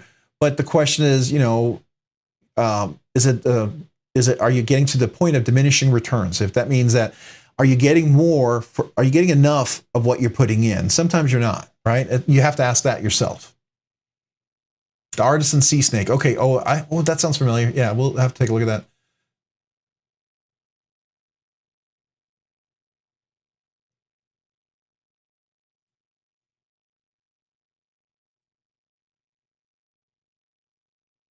Yes, this is the Work Sharp one. So this is a really good one. This would, to me, this would compete with the KME. Absolutely.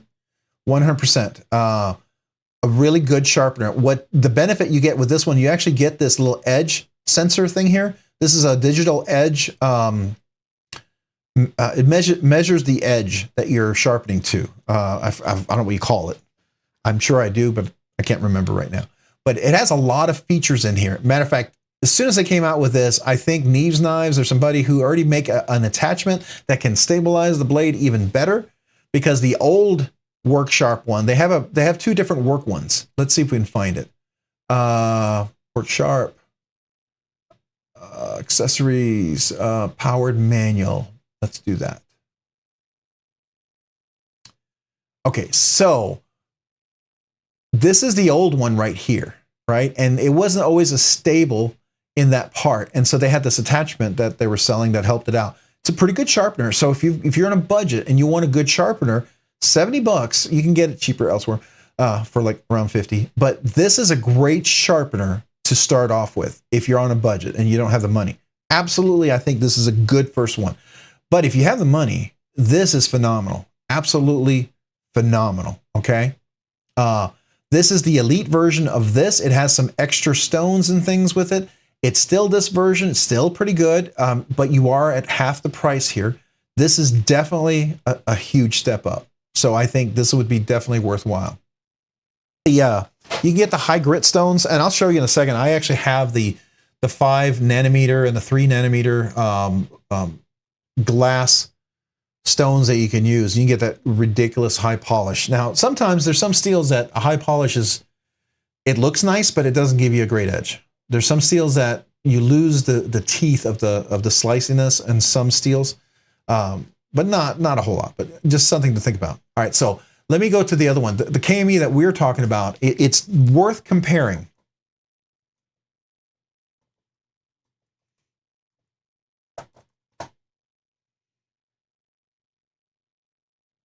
And we'll do we'll look at the sea snake. You guys got me wanting to go take a look at that. So here's the KME, USA made company. You can see this. This is like mom and pop kind of website, but the stuff is good. Okay, I'll just tell you that it's really good. All right, so you can get like a full decked out sharpening system. They have this real basic, and it doesn't have the base. I recommend getting this base for sure, and it's worth getting like a deluxe kit. This deluxe kit is really nice. This has the diamond stones and it has the glass stones. And so what it is you have the 6 grit gold series diamond hones, they call them. And then they have the ceramic Arkansas stones. That's one thing you can get. There's another one that they also make besides Arkansas stones. Some people love Arkansas stones. Some people don't. I mean, that's a matter of personal choice. I also use the, where are they? They're down here somewhere. I hope they still sell. Yeah, I use these, the KME diamond lapping films. That's the one I also use, these guys. Those are really nice as well. If you really like really polished edges, this is really cool stuff to get to. Definitely worth looking into. And a lot of the stuff, I just use mineral oil, and you can use mineral oil on those diamond stones. It works really, really great. I don't recommend doing it dry. Mineral oil at minimum. It's not water, but mineral oil.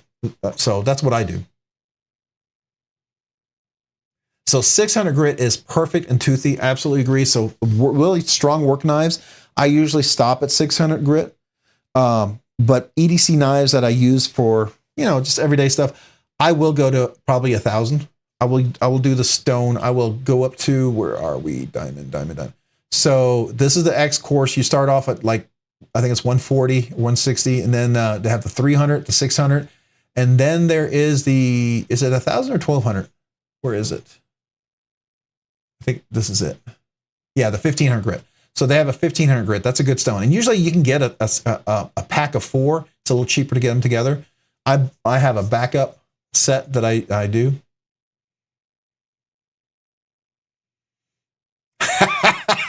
NFK20. Don't be going, oh, no. We're going down the road. We're going down the road there, aren't we? Okay. But you can, the nice thing about the KME, and this is the other thing just to think about, if there's a lot of money to spend 300 up front, you can get this part first, then you can get the base, then you can get some of the other stuff. And see, what you're doing is you're kind of getting like the more expensive version of the Worksharp one. And this is phenomenal, and this is phenomenal. And I don't think you'd go wrong with either of these two, okay? I think they're both great choices. I really do. But if you don't have 300 bucks up front, the nice thing about this, like this one is not modular. KME is really kind of modular, where you can buy this up front and then you can buy all these extra accessories to it, right? And then they sell all the pieces to everything that breaks. You can get the thing up here, this piece, the bar, the band, all the stuff. I have one of these for recurve blades. That's really, really great. Not convexing. Where is it? There's a recurve one. Where'd it go? Yeah, this one, right? I think, is this the one? Yeah, this is great for recurve blades, right? So I use this one for recurve blades. So if you have one, and a recurve blade is where it angles in on the base of it. It's not straight or bowed out, but it curves in. That's a little harder to sharpen. And this is a great little tool for that. So just something to think about. And one of the things about this too is sometimes you can scratch the thumb stud or the base of the, and if you're brand new doing it, I recommend get yourself a big roll of the blue painter's tape, and tape your edges of your knife. It's worth it when you're first learning how to do that. Until you get comfortable and consistent, you will avoid scratching the heck out of your knives. It's absolutely worth it.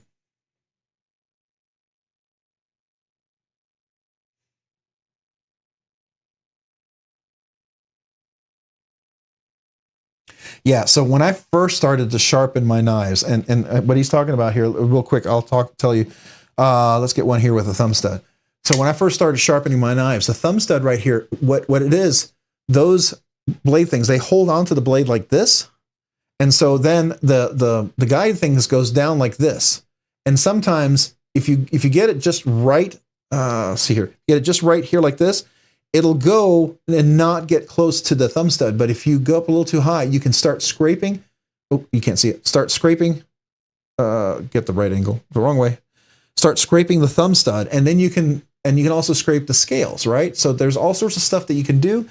But painter's tape is a really great first beginning tool to get till you get comfortable with your motion of how you sharpen it. And I was about to say you get comfortable with your stroke, but if Kevin was here, he would have a comment for that, and I'll just leave it at that. So,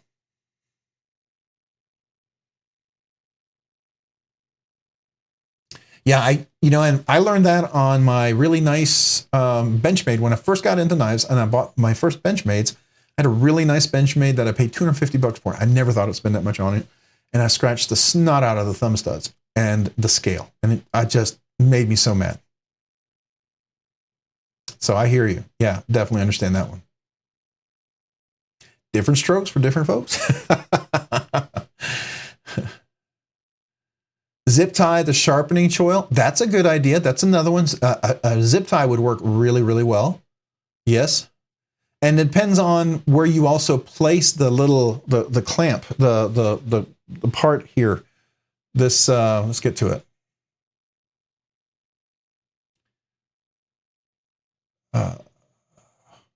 Yeah, so these little things, these attach to the blade. Inside, in between here, there is rubber, so it doesn't scratch your blade.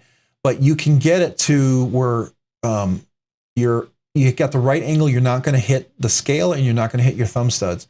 And that's learning. And that's why when you start using something like this, you should use it on a cheaper knife, right? Use it on your less expensive knife. Learn how to get comfortable with it, and then move up to your more expensive knives. And if you do, take your time. Don't rush. If you're tired, you're frustrated, don't sharpen a good knife with it. You should never do anything when you're tired and frustrated, especially with something, that's really important, right? But be patient. It's like with anything, it'll great rewards if you're patient. Do I like fixies? I have one fixie. I have a Dread Eye from a Tactile Knife Company, and I have my fixie Safe Queen. That was my dad's knife that he bought before World War II. But I haven't really gotten another fixed blade. Have I wanted to get a bigger fixed blade at some point? I think so. I have. I still look at them, but I don't collect them. But I would like to get a bigger fixed blade just for use, hard use. I would like to get one at some point, but I haven't decided on what I was going to get. I saw the Bradfords. There's another company that starts with O. They're supposed to be really good. I think they're made in Seattle or Washington or something. They're handmade, and they're supposed to be one of the best. You guys probably know what it is. Yeah, I've heard of the VV Maxwell. That's supposed to be pretty good. Remnant, by the way. Let's go look at that. Oh, look at that. Remnant folded pocket knife.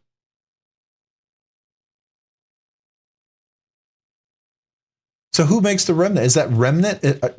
Is it a Civivi? I don't see what it is.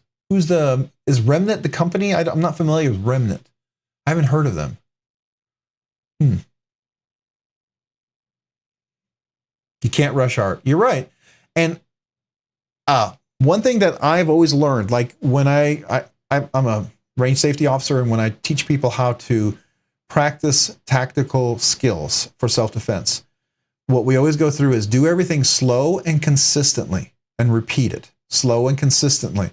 If you do it repeatedly, you will realize that you will gain speed from being able to do it consistently. You don't try to accelerate it. It's just like with golf. All the golfers, when they first try to swing and they try to speed up their swing, they'll always slice it or dig into the ground or hit the big ball before the little ball. If you practice a slow, consistent swing, your swing will speed up, just like with self-defense, right? The same with sharpening. Be consistent, you'll get better at it. There's a lot of truth to that, right?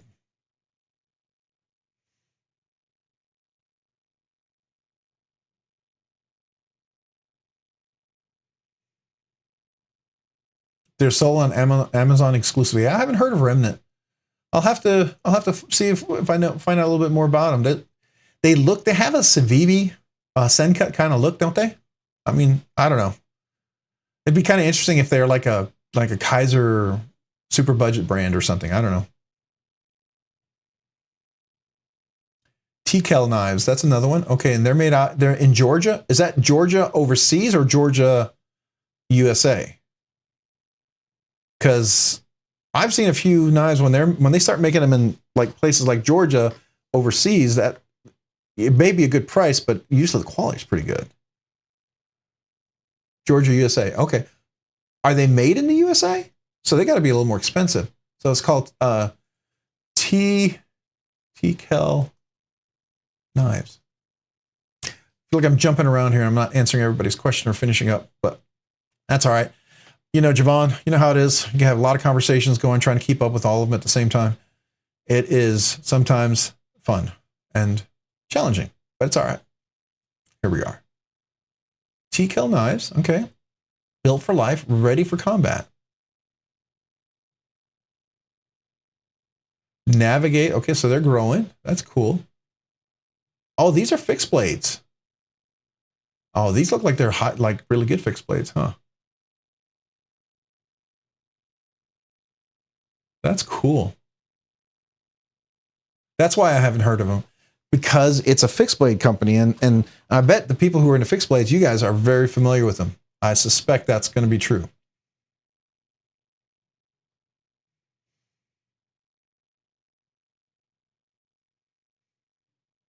Filter by EDC. All right, so let's go EDC.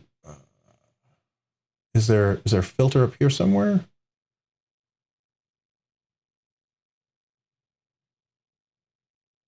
Okay, there's got to be a filter up here somewhere. So shop, maybe I'll go to shop. Let's do that. Okay, and then we want to go filter. There's a clear filter. Here we go, EDC series. And then we'll take out the knives. All right, so these are the EDC ones. Okay. So are these the ones that you're talking about?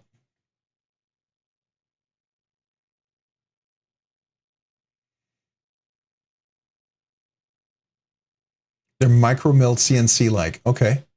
That's cool.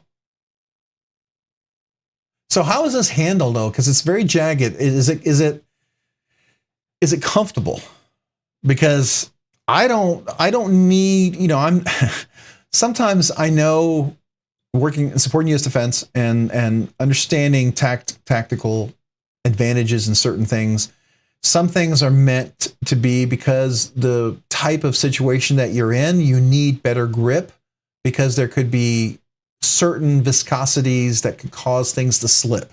Let's just leave it at that. Is that the design of this tactic of the handle, but is it also comfortable?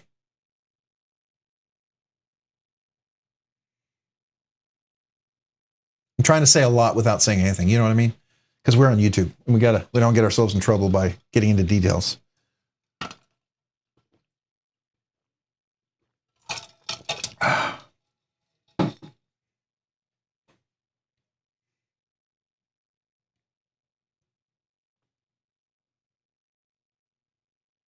You have a little piranha, a raider, and a combat bat. Okay, so that's the raider. And you have the piranha. Where's the piranha?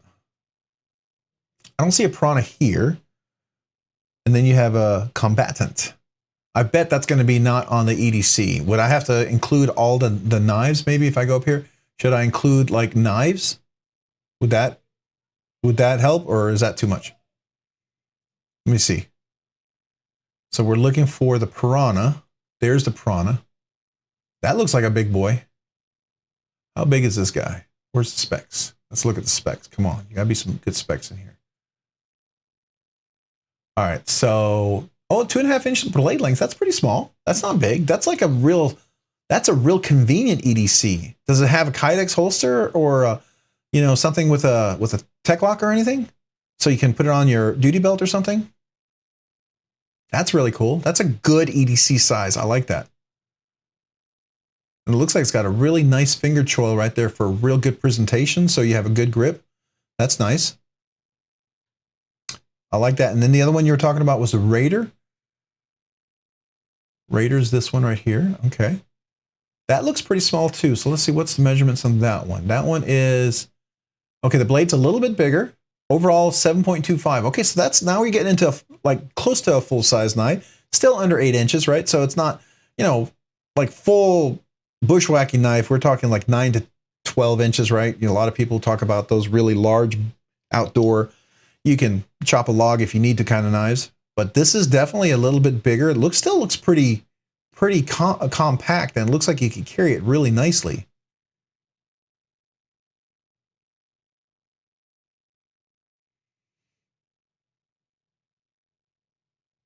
That's cool. All right. And are these Kydex holsters that they include with them, or do you have to go get those yourself? Because that looks like a really nice Kydex holster. Is it one of those that you can pop with your thumb so you can get it in and out pretty quickly? Because that's what it looks like to me, and it looks like it fits on a duty belt really well. I like that. And I like that horizontal kind of carry, because that's how I carry my Dreadeye. I carry it like that. Usually I carry it either on the side. I usually carry it about 11 o'clock, because I carry my personal protection at 2 o'clock. And I carry that inside the waistband. But I carry outside the waistband, usually the Dreadeye at like 11. Sometimes I'll carry it in the back at 6 o'clock, depending if I'm out walking around, right?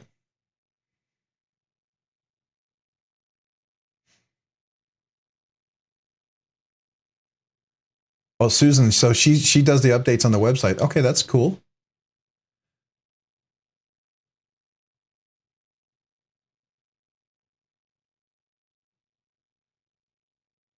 Oh, it has a great thumb rim. Oh, that's perfect. That's perfect. Veteran-owned business. Yeah, so like I get all my holsters from oh my gosh. Oh, my brain just went dead. Starts with a V. Why can I not think of this?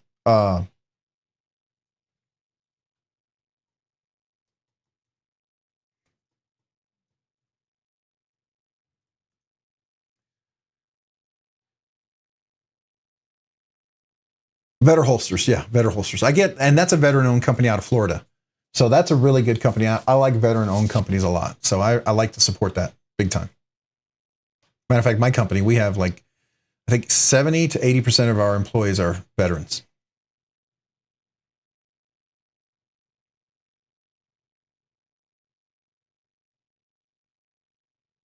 Totally agree, NFK 20, 100%.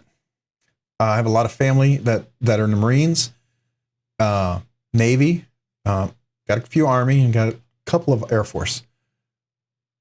My father-in-law is Air Force, so I got to show respect to him. But he's old school Air Force, right? A little different than today. But my brother was a Master Guns in the Marine Corps. He retired after 30 years.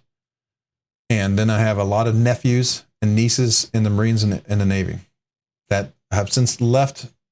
I don't think anybody, yeah, everyone has either retired or they've been honorably discharged, and now they're working in, you know, regular world.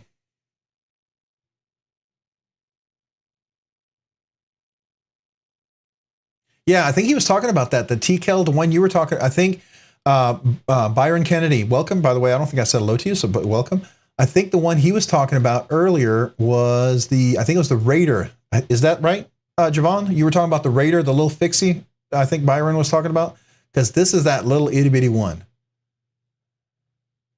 Yeah, he was mentioning that was one of his favorite little fixies, and I'm wondering if that's what he's talking about, because he did mention it's a favorite little fixie. So if he's still here, I wonder if he can confirm or deny that. But because this one right here is looks like it's oh no, that's the big one. Sorry. What's the little one? The Guardian. Is it the Guardian? Which one was it? Maybe it was, let me look up here real quick. There was a little one. Come on. Did I forget it already?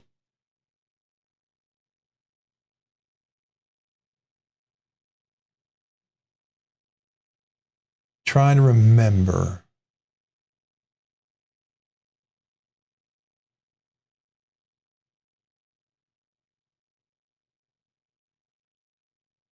Where'd it go?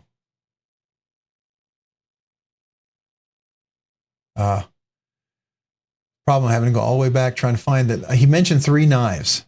So if he's already gone for his, oh, he's still here. Okay, the Raider. That's what it was. The Raider. Thank you. And this one is 3 1/4 inch blade length. The handle is 3.75. Overall, 7.25 inches. So it's a really nice size. Looks like you'd get a really great presentation. Looking at this, looks like it's got a nice place for the thumb there. Looks like you can do a backstroke, a pull cut, a push cut.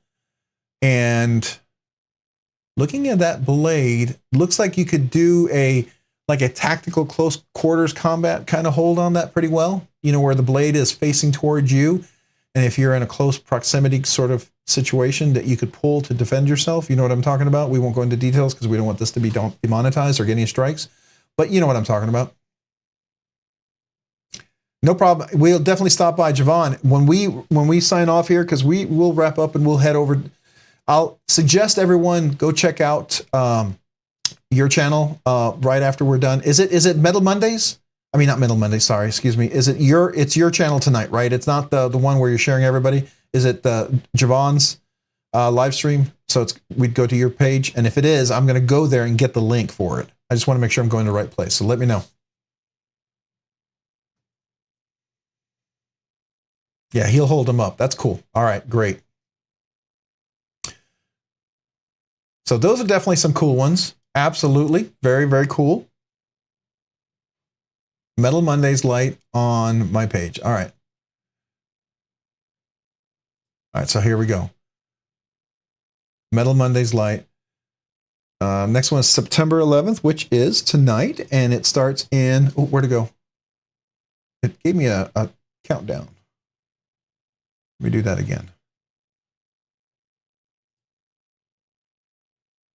There it is, 10 minutes. So in about 10 minutes, he's going to start. And I understand if you guys want to go head over there, I totally get it. But we'll hang out just a little bit longer. But this is the link for it. And I'm going to save this because I'm going to come to it after I'm done here for sure. But I like that. I like those. And so what I was asking Javon about was, you see these little cutouts here? A lot of times that gives you a tactical grip advantage. And it's a grip advantage you can have with a glove. You can have in a situation where your hands might be very slippery because of rain, oil, or other fluids that could happen to be there if you're in a defensive situation. We just leave it at that, right? You know what I'm talking about? So there's advantage to that. And that's usually typically the tactic behind that. And it's just, yes, exactly. So you don't want to drop something like that in that sort of situation where you're protecting those you love and yourself, right? You want to be able to continue to protect those you care about and those you love. So that's the whole thing. To me, it's like be a good person and protect people. That's why I think knives can be a great tool. Anything can be a tool. Everything is a tool. It depends on how you use the tool. What are you going to do with that tool? What's your character? Do you have the character to make it a good tool? Or do you have a character that's been compromised where you're going to use it for selfish, evil, or hurtful things, right? And you want people to make the right decision because the tool itself is not evil. It's, it's how people use it. And even a tool that's designed for, it seems like some horrible things, sometimes those horrible things have to be horrible because you have to be horrible in order to protect people, right? So people always say, don't ever be a monster. But I want my sons to grow up to be, and follow me on this, I want my sons to grow up to be monsters, in the sense that monsters that are under control, that they always have the capability when they have to protect, when they have to defend, when they have to be strong, they have the capability to do that. They've not been so whipped into submission that they cannot stand up for what is right and what is good. So that's my opinion on that one. I won't get too deep. We always get into sort of philosophical. Hey, Josh, welcome. Appreciate you being here this evening. We were just talking about fixed blades and some tactics there, and I got a little philosophical with that. But Javon was just here. He's about to go over to Metal Mondays. He'll be starting in about 10 minutes, but we're going to, after we wrap up here, I'm thinking probably 15, 20 minutes, maybe 20 minutes. We'll head over that way. I'll head over that way myself. I will invite you to go over that way, but you can go wherever you'd like. But we were just talking about fixed blades. Hey, Tactical Terry, welcome. Appreciate you being here this evening. Thank you so much for joining. I feel like right at this time we're shifting and we have groups that are heading out. We had a bunch of people show up early and they all left for the football game. Then we had a bunch of people who had put their kids to bed, and now we have another group coming in. So I appreciate you guys being here. Thank you for joining. Tonight we were talking about a bunch of things. So we were talking a little bit about, some of the artisan cutlery knives. We talked about the crispy donut community. We talked a little bit about the ZT Mutter that was done by G&G Hawk Knives. That was kind of cool. Talked about knife sharpeners. We talked about the Work Sharp, the new one, the Professional Precision. And of course, we also talked about the KME. Then we talked about some of these awesome TKL knives, fixed blades, which I didn't know much about. And I was getting some education, or I was getting educated on the different variants of these knives, which is really cool. Yeah, it is cool. I agree with you, especially with a texture like that. Yeah. Hey, Crewware is the best. Welcome. Appreciate you being here on the live stream. Thank you so much for joining. Thanks for being here this evening. We are just having a good conversation, talking about a lot of different interesting conversations. Javon was here. He headed out to Metal Mondays. We'll be wrapping up when we're done. We're going to go over there. I'm going to recommend to go over there, but we're still going to hang out for a little bit. So, if you got to go, you got to go. But please, I invite you to stay. What do you mean when the unexpected that you expect? All right. Yeah. So my conversation tonight, the thing I said, the unexpected that you think you expect, but then you find out you really had no idea. So, so some of those things are kind of like, you really think you know exactly what you're going to get into, right? You think you have the perfect idea of what you're going to expect in a knife, either for the good or for the bad. You think this knife is going to be kind of sucky, or this knife's going to be great. And so you really feel like you totally are ready to expect it. But then you find out you really had no idea at all. Byron Kennedy, peace out. Are you heading out? If not, welcome back. I thought you were here earlier. If not, welcome. If you weren't, then sorry. I thought I saw you already, but maybe somebody else is named Byron also, and I got it mixed up. So I'm sorry. That's what I mean by that, by the unexpected. So one of the things was the crispy donut community. When I got that in the pass around, I was really surprised that was such a good knife. I did not expect that. It was a complete surprise. That was one. The other one, as the Lefty EDC in his pass around, I got a chance to check out the new Stout version 2. I didn't pre-order it because, one, at the time I didn't really have the money and the funds to tie up to this. I'm hoping that he has a few extra that I could order it when it does come in, and I know it'll be more expensive. But this was a knife that I didn't expect it to be this good, right? I thought it would be good, and I thought it would be.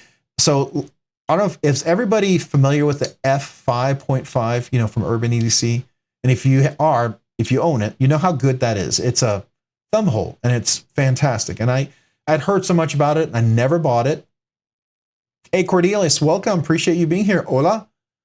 ¿Cómo estás? ¿Está bien? So, appreciate you being here. So I did not expect it to be that good, right? And then when you get it, you're like, oh, that's really phenomenal. I get it. And it was just, I wasn't big on a knife that had one method of deploying. To me, that felt like it was missing something, right? And when I got that 5.5, after flicking it repeatedly as a fidget knife for hours and realizing I did not get tired of using and holding and flicking and fidgeting this knife, and I enjoyed pulling out, fidgeting, opening, closing it, I realized I get it. I wondered if the Devo Stout version 2 was going to be good. I figured it would be, but it just didn't look like it would be. And as soon as I got it and I opened this, I just did the unboxing today. It's going to be coming out probably maybe next week. But I was shocked. I was shocked at how good this is. And it's so thin. It's so light. So that's one of those unexpected things.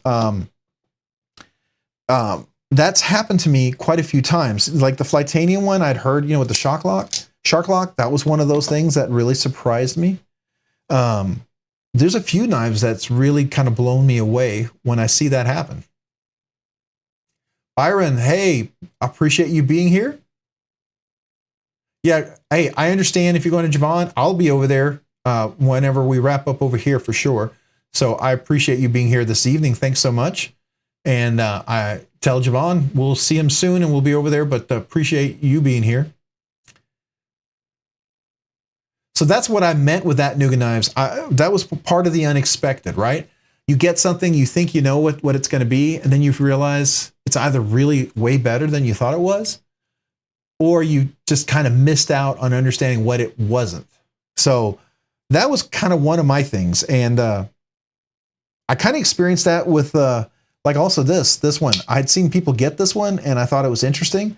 I didn't expect it to be as good as it was. It looks kind of basic and rudimentary, but man, this knife was just one of those phenomenal surprises. Just like the Devo Stout version 2. That was just a surprise as well. I like that. I like those kind of surprises. I've had the other surprises where it really wasn't good. When I did the Heretic Wraith, the manual titanium integral frame lock, that was so disappointing because it's a knife I wanted to like. I still hope it was an off batch and the other ones are all great, but I don't know. Oh, you bought a Mordax and you thought it was going to be great, but you hated it. So Nuga Knives, I hear you on the Mordax. Mordax is one of those knives I enjoyed. I liked it a lot personally. Okay. It's not for everybody. I liked it, and I sold it because I thought they're coming out with the Magna Cut. I couldn't find it forever. And finally over time, I bought a lot of button locks and I found a lot of really good button locks. And I have a feeling now, remembering the Mordax and remembering some of how thin it was and remembering that it wasn't as ergonomically comfortable as some of the button locks that I've now experienced, like my Wii Exciton. It's probably the best button lock I own. I really like that button lock. That is a phenomenal button lock. I mean, it really is great. I think that would probably be my experience with the Mordax now. And that's why the Mordax it's still a Bigfoot knife for me. And I'm hoping if I go to Blade Show, I see it and I pick it up and I go, oh, I still love it. But I honestly expect that I'm going to have that experience where I'm expecting I'm going to like it, but I'm not. So I don't know. I can really relate to what you're saying.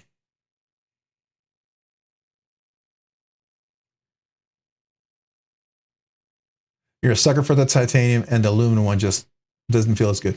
Yeah, and I wish they would make some of those in titanium. They don't even have to mill them out to make them so expensive. Just a nice basic titanium. I mean, now this is what I don't get with ProTech. They can make a beautiful aluminum knife, and it will be, let's say, like my TR3. Let's say in Magna Cut, it's $270. And then if they make that with the titanium scales, that thing's going to be $673. Titanium scales are not worth $400. No, they're not. I don't care who you are, they're not worth $400. You look at McNee's knives, whose knives are phenomenal. And his auto, I'm going to say something, I might offend some of you guys, but McNee's auto is better than any ProTech auto. I 100% believe that. This tuxedo is phenomenal. It's great. McNee's is not going to make this style of knife. And so if this style of knife is what you're looking for, yeah, you're not going to find it there. But his style of knife, if you're like that style of knife, is far better than any ProTech. And then he makes those in aluminum scales. I think they're like $450 450 or something, 425, I don't know, 450 or something like that. But the titanium ones are like an extra $100. That to me is reasonable. So make a Mordax and for $370 with titanium scales, right? Doesn't that seem reasonable?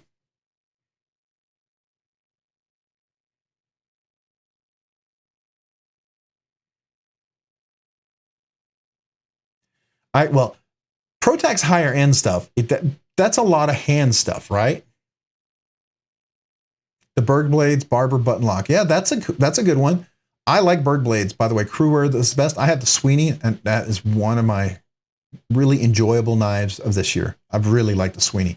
I try not to carry it too much because I really can carry it a lot. It's a knife I gravitate toward, and I always have to hold back myself from carrying it over and over. Just like right now, I'm finding myself, it's really hard to not carry this one, and I've got to stop myself from carrying it too much because there's some knives I could carry them for like months. I wouldn't carry anything else, right? It's really hard to do that. But then I miss out on some of the other good knives I have. But yeah, the ProTech stuff. Now, Nuga knives, when you talk about those ProTech, so I don't know if you guys know, ProTech does a lot of custom stuff. And they can make a knife that looks like, it's $200, and then they have one that looks similar, and you think it's like $600 or $800 or $1,200. You're like, why is it so much? It's because the amount of craftsmanship that goes into that knife. Polished blades, very unique grinds, etching, different materials, abalone inlays, a lot of various things that they do. Yeah, the Sweeney is phenomenal. I didn't put it up here tonight because I've been putting it up here almost every night, every live stream, and try to switch them up, right? It's like if I put the same knives out every single time, some of you guys are like, why do you always put those on? I'll try to flip it, switch it up. It's hard sometimes when you got a knife that you really, really like.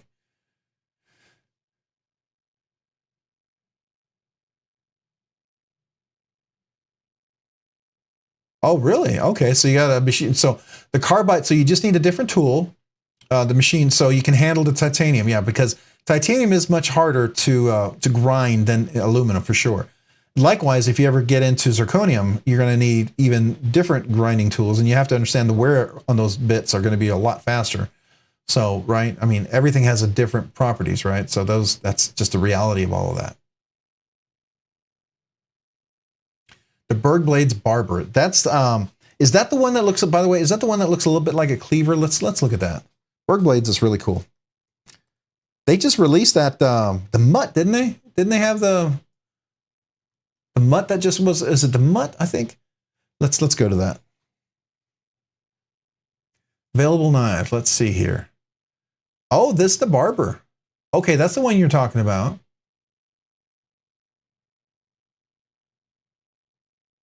Oh, I like this black one. If I'm going to do anything. Oh, it's micarta. That's unusual that I actually got it pulled into that one. But there you go. It happens. All right, so what do we got here? 6.3 inch. Oh, it's a small one. All right, so it's 2.475 inches, so it's about 2.5 inch blade. Not really a finger choil there. It looks like you can choke up to here, but I wouldn't really choke up to there, I'm guessing. It's a handle about, I'm going to guess is about almost 4 inches or a little under 4 inches. So 2.5, yeah, it's going to be about 3.7 inches probably. Thin slicey, so it's got to be a hollow grind, I'm pretty sure, right? Does it say hollow grind? It's got to be a hollow grind because that looks like a hollow grind to me. Say thin and slicey, but it doesn't say a hollow grind. Does anybody know if it's a hollow grind? The bronze Malibu, that's really cool too, by the way, Nuga knives. And the iron mutt. Okay, yes, the iron mutt. That's the one. Oh, so you want a? Did you say you want a full-size Barber? Oh, okay. So this is the new one. They used to have the full-size Barber, right? Is that? No, that's a slim. Yeah, I don't see the full size. It's a purple haze. That's a slim.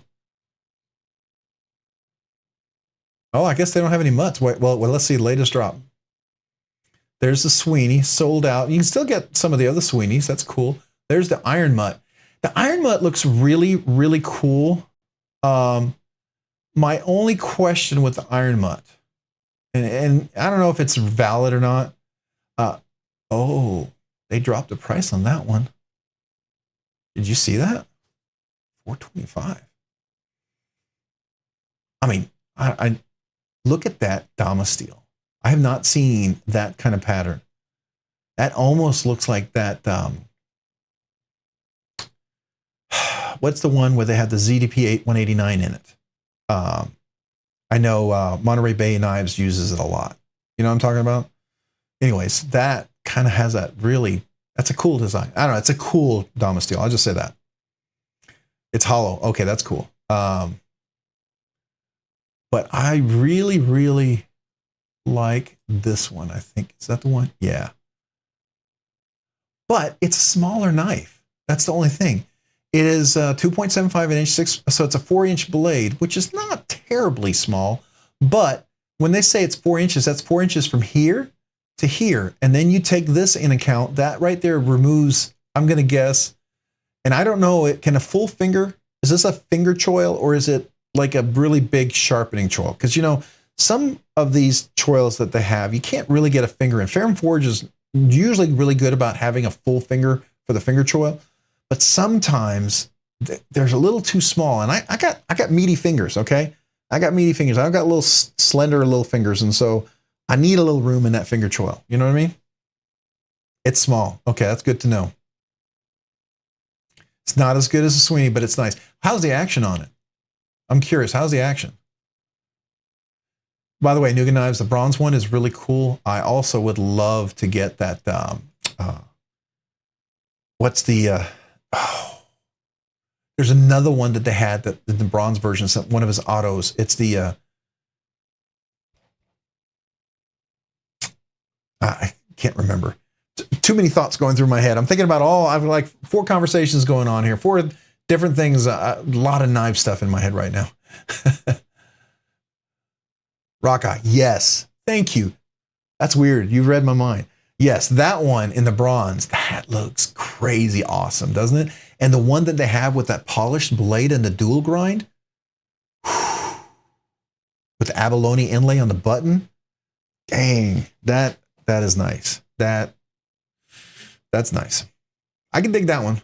But real quick, you said it's nice, but not as good as a Sweeney. So it's not as buttery smooth. So like the Sweeney, I actually put Skiffs in there, which it didn't need. It really didn't. But if you know Skiffs and you've ever used Skiffs, you know Skiffs is like getting a little custom fairy dust in your knife. Every time I say that, it just makes me laugh. Because really, that's what it is. If you know Skiff Custom Blade Works and you know the quality of Skiff custom knives, and you realize that Skiffs really is a way of getting some of that custom quality in many knives, and it makes so many knives so much better. It's really cool. And I feel like when I put it in there, it wasn't horribly noticeable, but if you know really good quality action, you can feel it. And it made it just a little bit nicer. Most people would never notice it, but I did, and it just made me enjoy it just a little bit more. And so you know what? I enjoyed that.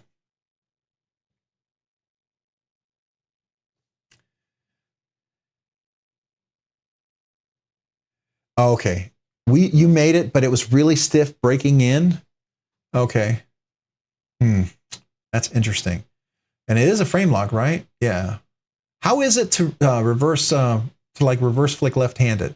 Does the frame lock, are you able to, if you touch it at all, and are you able to use the pocket clip, or can you place your finger up here where you're still able to use the fuller to reverse flick? Is that still pretty good?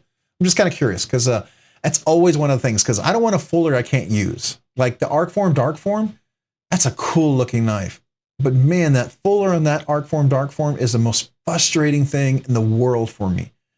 Why would you put such a long fuller on there, make it look so appealing, and it cannot be used? It's almost like Sharp by Design when he does some of his fullers. Now, I have the Evo Typhoon. Most people can't get to it, but I can get to that fuller. I've broken that knife in enough that I can reverse flick it left-handed and the fuller. So I'm okay with that, but it's still frustrating. Just kind of curious what your thoughts are about that. Looks nice, though.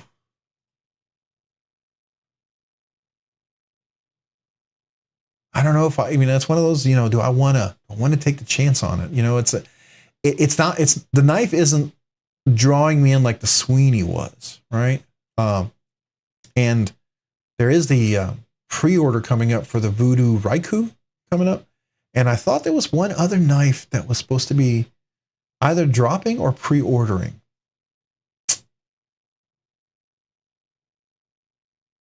Can't remember. You know, one of those frustrating misses was the WE Knives Cybernetic. Man, I am still bummed I missed out on that one. And I wish they had done at least 400 of that one. That was really frustrating because that was supposed to be right up there with caliber of a Shergorov. And I love my Shergorov. Don't get me wrong. It's a really nice knife. It's a very unique knife. It's a very unique feel in action. You kind of have to like that, right? You may not always like it. Some people like it, some people don't. It's a matter of taste. And I'll tell you, there are some Shergorovs I do not care for at all. And I've handled them and I'm like, no, that's just not going to work. And then there's some Shergorovs that I've handled that are like, oh, like the one I would love to get is out of my range, way out of my range. And I don't know if they'll ever make a Ursus version of it. If they ever make one of the Ursus series version of it, I will jump all over that.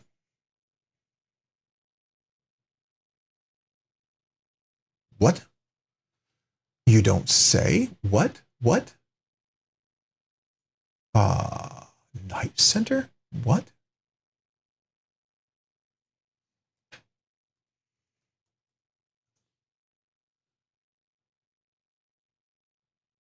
Yeah, okay. I want the all titanium one. I mean, yeah, this works, but I don't know if I like this. I don't know if I like this fire anodized thing that they do. I know how they do it. I've seen them do it in the factory. If you ever watch the WE video, that factory video that they do, they show you how, there's one lady who does all of this and she's really good at it. And she's the one that does every knife. When you get a knife fire anodized like this, there's one lady who does it.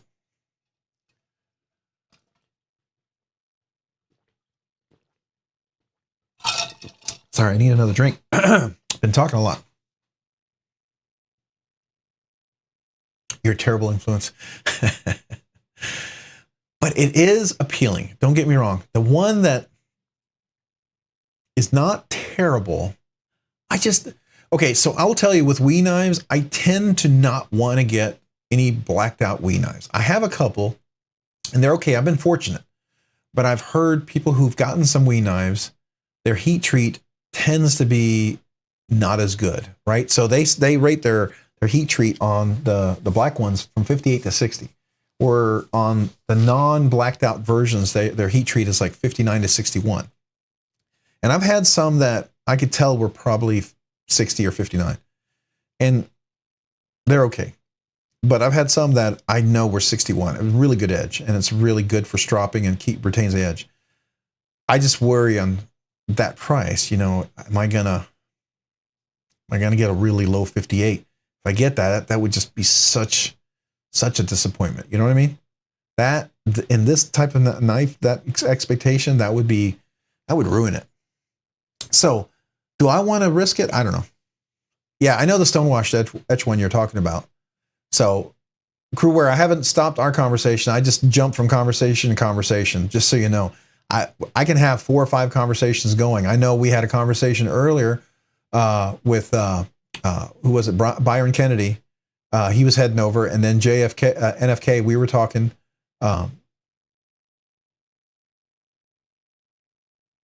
He's heading over to Pocket Metal too. I didn't say goodbye, man. I'm sorry. Who was it we were talking earlier with? Oh, it was Javon. Okay, yeah. So anyways, I just want to let you know, I am fine having multiple conversations, just so you know. But I know the one you're talking about, Nuga Knives, this one right here. It is cool looking, but I don't know what that means. I don't know what it means on the influence of the blade. I don't know how well this etching is. Is it going to compromise? I mean, how slicey is it going to be? So one of the things I really, really like is a slicey knife, right? I want it to be able to slice, and I don't know. This is cool looking. If it was a Safe Queen just for my collection, Absolutely. But you know me, I carry every knife and I want to use every knife. Would this be something that I carried and then I found out, well, this is going to mess up the action? Is the action going to be as good as it is on the plain tie? Is this going to not slice as well because of this etching, the acid etch? I'm assuming this is an acid etch, right? Yeah, it's acid etch. Okay, so you were saying that. As you were saying that, I was asking you. There you go. You answered my questions as I was asking it. That's funny. At least that's when I saw the answer. I don't know if the delay is there or not, but so, and of course, this is the one they show. That's the one I want, but you know, you can't get that one. That's the only because it's a nice looking one. And it's funny because it's one of the only Wii's that Metal Complex has in his collection. He likes it that much, which is kind of a bummer because a lot of times he'll sell or give his knives away. He's given just about every Wii knife he's ever gotten except for that one. And I was hoping he might sell it, but nope, he's not. But yeah, it's cool looking. There's no doubt. I'm just not digging that off color. If it was just bronze anodized straight up without the fire anodization, I think I would like that more. You know? And I don't know, can you polish that fire anodized out so it looks more just like the bronze?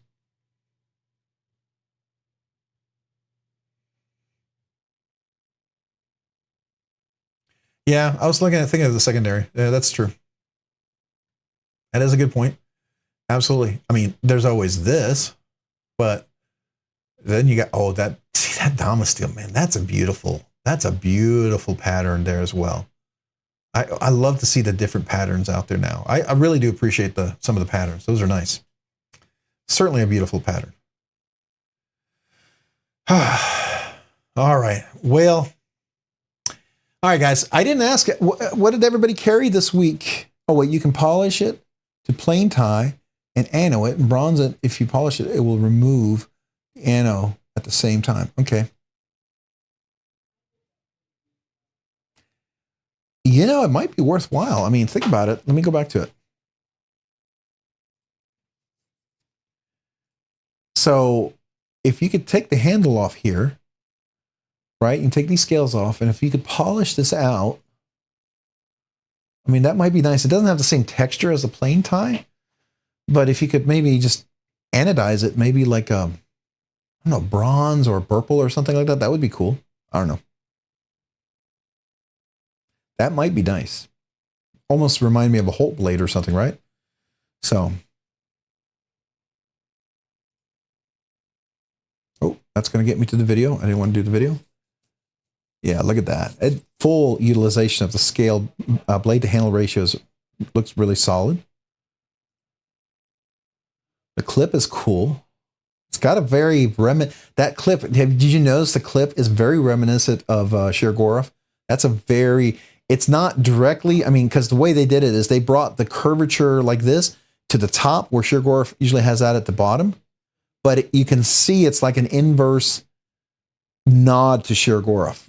You know, that's the way I look at that. I see that as an inverse nod to Shirogorov, and that's kind of cool because not imitation, but you know, imitation is the greatest form of flattery, and they realize they're not Shirogorov, but they're gonna. It's a way to kind of nod in, you know, in appreciation to them. I like that, and even this right here, you see that, right?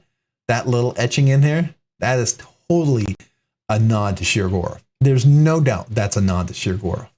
I mean, if you see any of the high-end Shirogorovs, the Quantums, the really nice elite ones, I mean, that is absolutely a nod. So there we go. All right, it is 9:30, and I know Javon's already started over there, and I said we'd probably wrap it up here. And I think it's been a good live stream. I appreciate you guys being here, and I know we still have 7 people here. I'm sure people are heading out, but I really do appreciate it. The Cricket Sakamori, the Cold Steel 8015. That's good to know. Yeah. All right. How about you, Nuga Knives? What were you carrying? I was carrying this week. I've been carrying a lot that X Series Pena, the frag pattern. Let me go back to it. This is one that. Oops, wrong button. This is the one I've been carrying this week, Cornelius. I've really been enjoying this for a few days now. I've been enjoying this a whole lot. I've also been carrying this one, the new Flightanium. These two I've really enjoyed. And then I came back to my classic Evoke. I really enjoy my Ray Laconico classic design. It's just a fun, super EDC thin knife. So I really have enjoyed that this week. And I did carry for one day at least. I carried my MSI. I enjoyed this one a lot. This is always a fun knife. It's a big boy. It's a good use knife, but it's fun. So those are my ones. I would carry every knife if I could every day. I would love to carry every one every day. Yeah, it was really good, Cornelius. We had a good time. He let me borrow his Serge Pinchenko, his Trisec, which is really cool. And I'm going to do a little review on that and experience on that. As he said, I don't know if he told you this, he said he thought that I would love it, but I mean, I would never get it, but I would love it. And he's absolutely right. It's not a knife I would ever buy, but I do love it. It is just really cool. I think it's a lot of people's cup of tea. It's not mine, but I can absolutely appreciate everything about this knife. It is stinking cool. So that was really cool. And then he also has his Godfather here. He's actually selling this one. He'll trade it if anybody wants to buy it, but I got a chance to try this. I've always wanted to feel the Godfather because I knew it was a big knife and I didn't realize how big it was. So that's cool. So I get a chance to do a couple of knife impression reviews on that. And I'm going to mail those back to him. But it was really good. And we were talking about maybe doing a Texas get-together. So if anybody is in Texas or close to it, I'm thinking probably Dallas would be a good place to get together. We find a good barbecue place and we each bring a case of knives and we sit down, eat some barbecue, and maybe just talk about knives and things that we enjoy. If anybody's in the vicinity, I invite anybody to come. I just don't want you to feel like you have to fly out for it. I mean, I would be honored. It'd blow me away if you did. But if you're in the area and you thought it would be fun, we could find maybe a Saturday or something or Sunday. I don't know what works better for people, but we'd all get together and just kind of do a knife meetup. So I don't know what y'all think. Are you in the Texas area? You're in Fort Worth. Awesome. That works great. Oh man. So you get to go to Blade Bars, both of the Blade Bars, and to the House of Blades all the time. Oh, man, I'm jealous. Love going to those stores when I'm up there. I mean, it's not that far for me, but it's not like I could go there conveniently. I'd have to justify it to my wife. Where are you going, honey? I'm going to Dallas. What are you going up there for? Oh, you're going to Costco. I need you to get all this. Oh, but I need a couple hours or a few hours to go to the knife store. Oh, no. You're not spending all the Costco money at the knife store. You know what I mean? So, but I think that would be cool. I don't know. Nougat Knives, are you in the Texas area? I thought are you in Arizona? Where am I thinking? I'm thinking somebody else. But if you are, I mean, I think it would be cool if anybody was up for it. And I wouldn't want anybody to feel like we just share the knives that we love and why we love them, right? Well, Chattanooga, Tennessee, I don't know. Is that relatively close to Dallas for you? Is that a drive for you? Is that close enough, do you think, or is that too far? If it is, I would invite you to come if we decide on a day and stuff. So I would just like to see if anybody was interested. So Neil McKenzie, you carrying a Cricut M16, 10K SF, a Gerber US1, a tiny SOG on the keychain. Yeah, that's always nice to have a little one. A Cricut a Columbia Knife River Technology, Knife and Technology, or M16, 14 SFG on my backpack. All right. So the Gerber US1, that's the fixed blade, right? Isn't that a fixed blade one? I think that's a fixed blade, if I remember correctly. My very first knife was the Easy Out, the Gerber Easy Out. I still have it. Still have it in my collection. I bought it when I was 18. Made in the USA, and I thought it was made in China now, but it's still made in the USA. It's still like a $35 knife. Still 440 steel. It's still FRN plastic scales, but I've had it forever, so I'm still keeping it. Yeah, 12-hour drive. That's too far. Way too far. Well, if we go to one of the blade shows, maybe we can meet up there. I think that would be cool. No, it's a lockback. Okay, so it's a lockback. All right. Is it like a bigger version of an Easy Out, basically? I mean, probably not, but okay. How about you, Nougat Knives? What knives were you carrying, if you want to jump in there? I shared some of mine that I carried this week. I always love carrying my relative, by the way. It's always a favorite. I have to force myself not to pull this one out because that's another knife that I really, really enjoy a lot. So, I mean, yeah, it's a lot of knives I could carry every day. So it's a good problem to have. I think for me, I enjoy that. It's better to have knives that I feel like I'd always want to carry than to have any knives that I feel like, why am I even keeping this one, right? So when I look at a knife, every time I pick it up, I can say, man, I want to carry this one more. I like that feeling.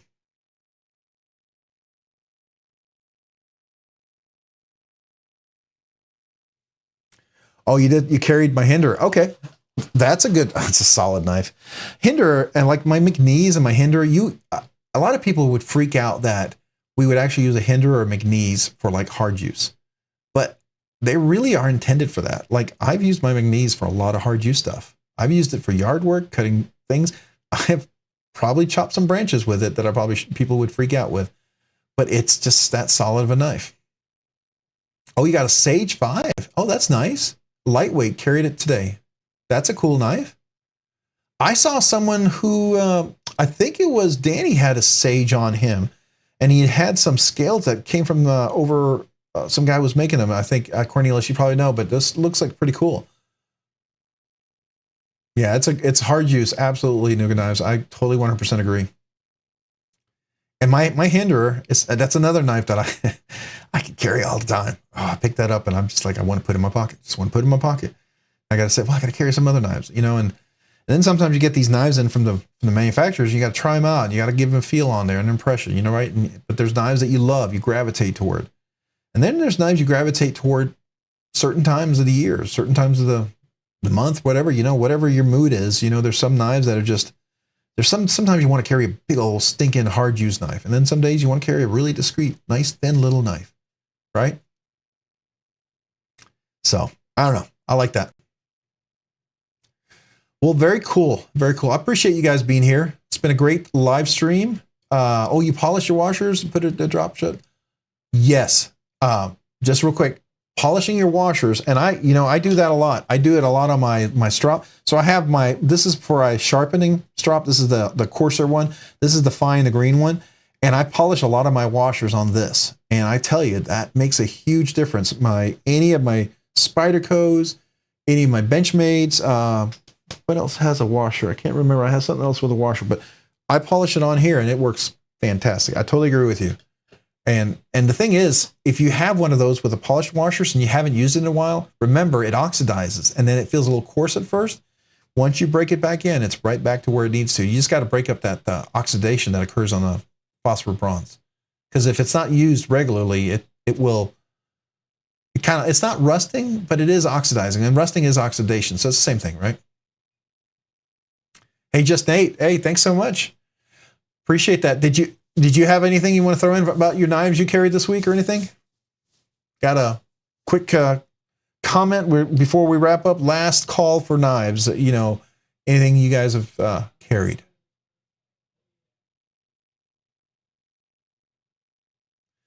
I know, but Nuga knives, you do know the Rick Hinder scales are $200 even. And you can get them on sale at times if you wait. But I will tell you, it is a lot, but it's really nice. I can justify it. I don't know if anybody else can, but I can. The Comrade. Okay, as always, that's a good knife, man. You know, if you got a favorite knife, it's always the one you want to carry. That's always a favorite. I got to tell you, the more I think about that, I haven't carried it this week, but I carry that McNeese a lot. I carry it a lot. So that's one of those knives I always come back to. Hey, what's up, Kevity Search? Welcome. Appreciate you being here. We were just wrapping up, man. We're about to say good night, but welcome for being here. We were talking about real quick your EDC for the week. What was your EDC for the week? Vaping Grandpa, the 20.5 early. Probably carry my Mannix for the rest of the night.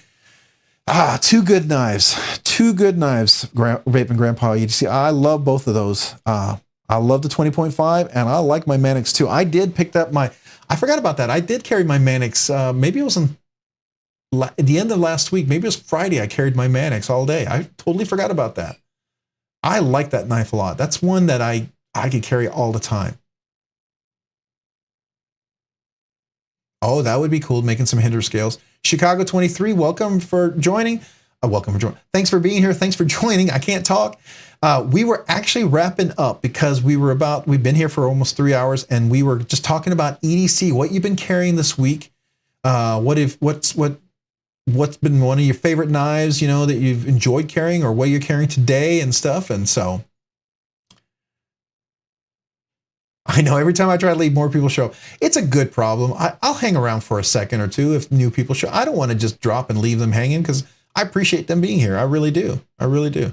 So the CDC Vosteed Raccoon collab. All right. The Crispy Donut Community and the Nightshade. Oh, the Nightshade. I saw that Nightshade, the JG10 version, I really liked. And it had, what was the premium steel it had? Was that, I thought I remembered M390 or some premium steel. It wasn't like a 154 or 14C28N or even S35. It was something really nice. I was really surprised. And it had like titanium liners, I thought. I'm like, well, this is not the Vosteed Vosteed's been kicking it up, stepping up their game, Nitro V. Well, the one I saw was like 150, 160 bucks. It's because I think they have a budget version and then they have a nicer version. And I was just really surprised. I didn't know they had that. I just assumed they're all the same. They're the only knives for now. Probably going to pick up another Thursday. Sorry, missed most of the show. Hey, that's okay. Appreciate you being here. Appreciate you joining. Got insiders any new Winterblade Co. knives? He posted. Yeah, I saw his new post. It is a dual lock. I was asking Brian about that. I was wondering how that worked. Does it lock when it's open? Because my only worry about the way it disengages that lock, it's basically, so if anybody knows, Winterblade Co., Winterblade Company, they do the Factor, the magnetic knife. And he actually has a new one that looks a lot like the Factor, but it's a very different lock. It almost includes the ability, you can unlock it and lock it in the open and closed position. You don't have to pull back like on the pivot, the magnetic pivot that he has. It's very different. It's kind of cool, and it's all titanium. I mean, the rest of it, it's magnets in there, but the whole knife itself is more a solid block of titanium, which I think is pretty darn cool. I don't know. I think it's, I like that design a lot. I hope he goes with it. Yeah, LMAX. Maybe that's the one I was thinking about. Yeah, the Nightshade in LMAX. I think, isn't there a Nightshade? Now you got to make me want to check out. Because I could have sworn, I know we said we're wrapping it up, but that's all right. Hey, it's knives. It's okay. We can take a tangent and talk more about knives. I have no problems with that, right? We can keep talking knives. Where is it? The Nightshade. Is it the Nightshade? Which is the one that has the JG10? This one right here. This is the one I saw. I was really surprised. It's LMAX. Okay, that's what it is. Yeah, the Nightshade. I don't. Okay, this design doesn't necessarily speak to me, but I actually had one of the knife that's I'm in reviewing right now. I don't remember which one it was because I've got like 8 knives over there, 8 knives. But it had that unique blade design, and I didn't think I would like it. And as I was carrying it, I was really surprised that I didn't hate it. That's one of those. That's why we had that topic tonight, right? It was one of those where you get the knife, you don't think you're going to like it, and it's either good or bad, right? You think you're going to like it, and you find out you don't like it. You think you're going to like it, and you get it, and you don't like it, but then I don't know. The whole idea is that you're just surprised that it's not your expectations. That's what it comes back to. And I was noticing that I had a few knives like that, and this looks like that as well. So you're saying also in the Mirage, okay. So Nougat Knives, I don't know if I answered your question, but if I do find out more, I will let you know. I will absolutely let you know if I have a little more information from Brian. Maybe I'll tickle his ear and ask him, if he's got what his next design is going to be, just to see, because I would like to very much get a chance to be on the list of what he's coming out with. Maybe I can throw some, good words his way, or bring it into one of the pass arounds or something like we do. All right. So what was the other one you said? It was called the, where's the Mirage? Where's the Mirage? I don't see it here. All right. We're going to have to find knives. Here we are. Mirage.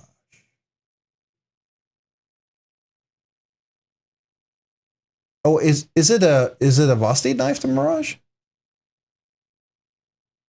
Oh, the Mirage. Oh, wait, that's the Winter Blade company. The Winter Blade the Winter Blade company. Brian Winters, his other one, the one that has the pivot where you can open and close it. It's kind of like an Axis version sort of lock, but you can lock it and I got you. Yes. Oh, and then of course, Cavity Search, you correct me as soon as I remember. Took me a second. I had to process that. I was in Voste land here. I wasn't going over to Winter Blade Co. land. I do know the new factor will be coming in, and I think he's supposed to have a bunch of extra ones. So that'll be interesting if you want a B3. I hope to get a hold of a B3, at least to check out. I might have a little inside where I might be able to get one I can just look at. Even if it's not my collection, at least I can get a chance to do a review, I hope.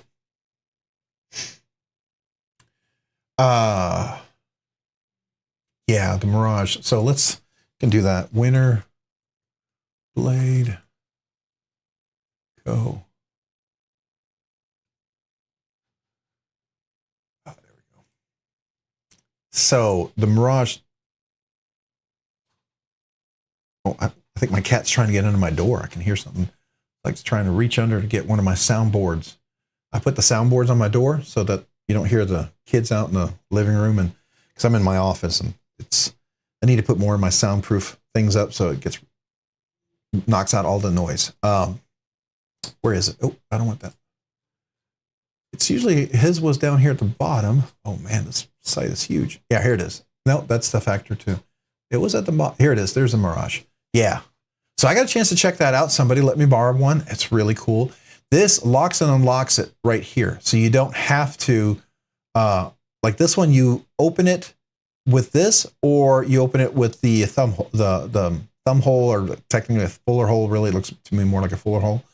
And then this unlocks it, right? On this one, you can open and close it right here. Sorry. This one, you can open and close it right here, right? You can use the thumb hole, but you can open and close it with that as well, which I think is cool. So the new one that he has, that he showed on Instagram, it looks a lot like the Factor. There's a bar in here. It's a little wider, a little more open in here, and there's a titanium. It's all titanium, and there's a titanium bar in here. And when he engages it, like it's closed. When he engages it, the blade opens, and then when he engages it again, the blade closes. So it's like an open and close. It's like this type of lock right here, but put in the bar here, so it's controlled by the bar. I think it's pretty cool. It looks kind of cool.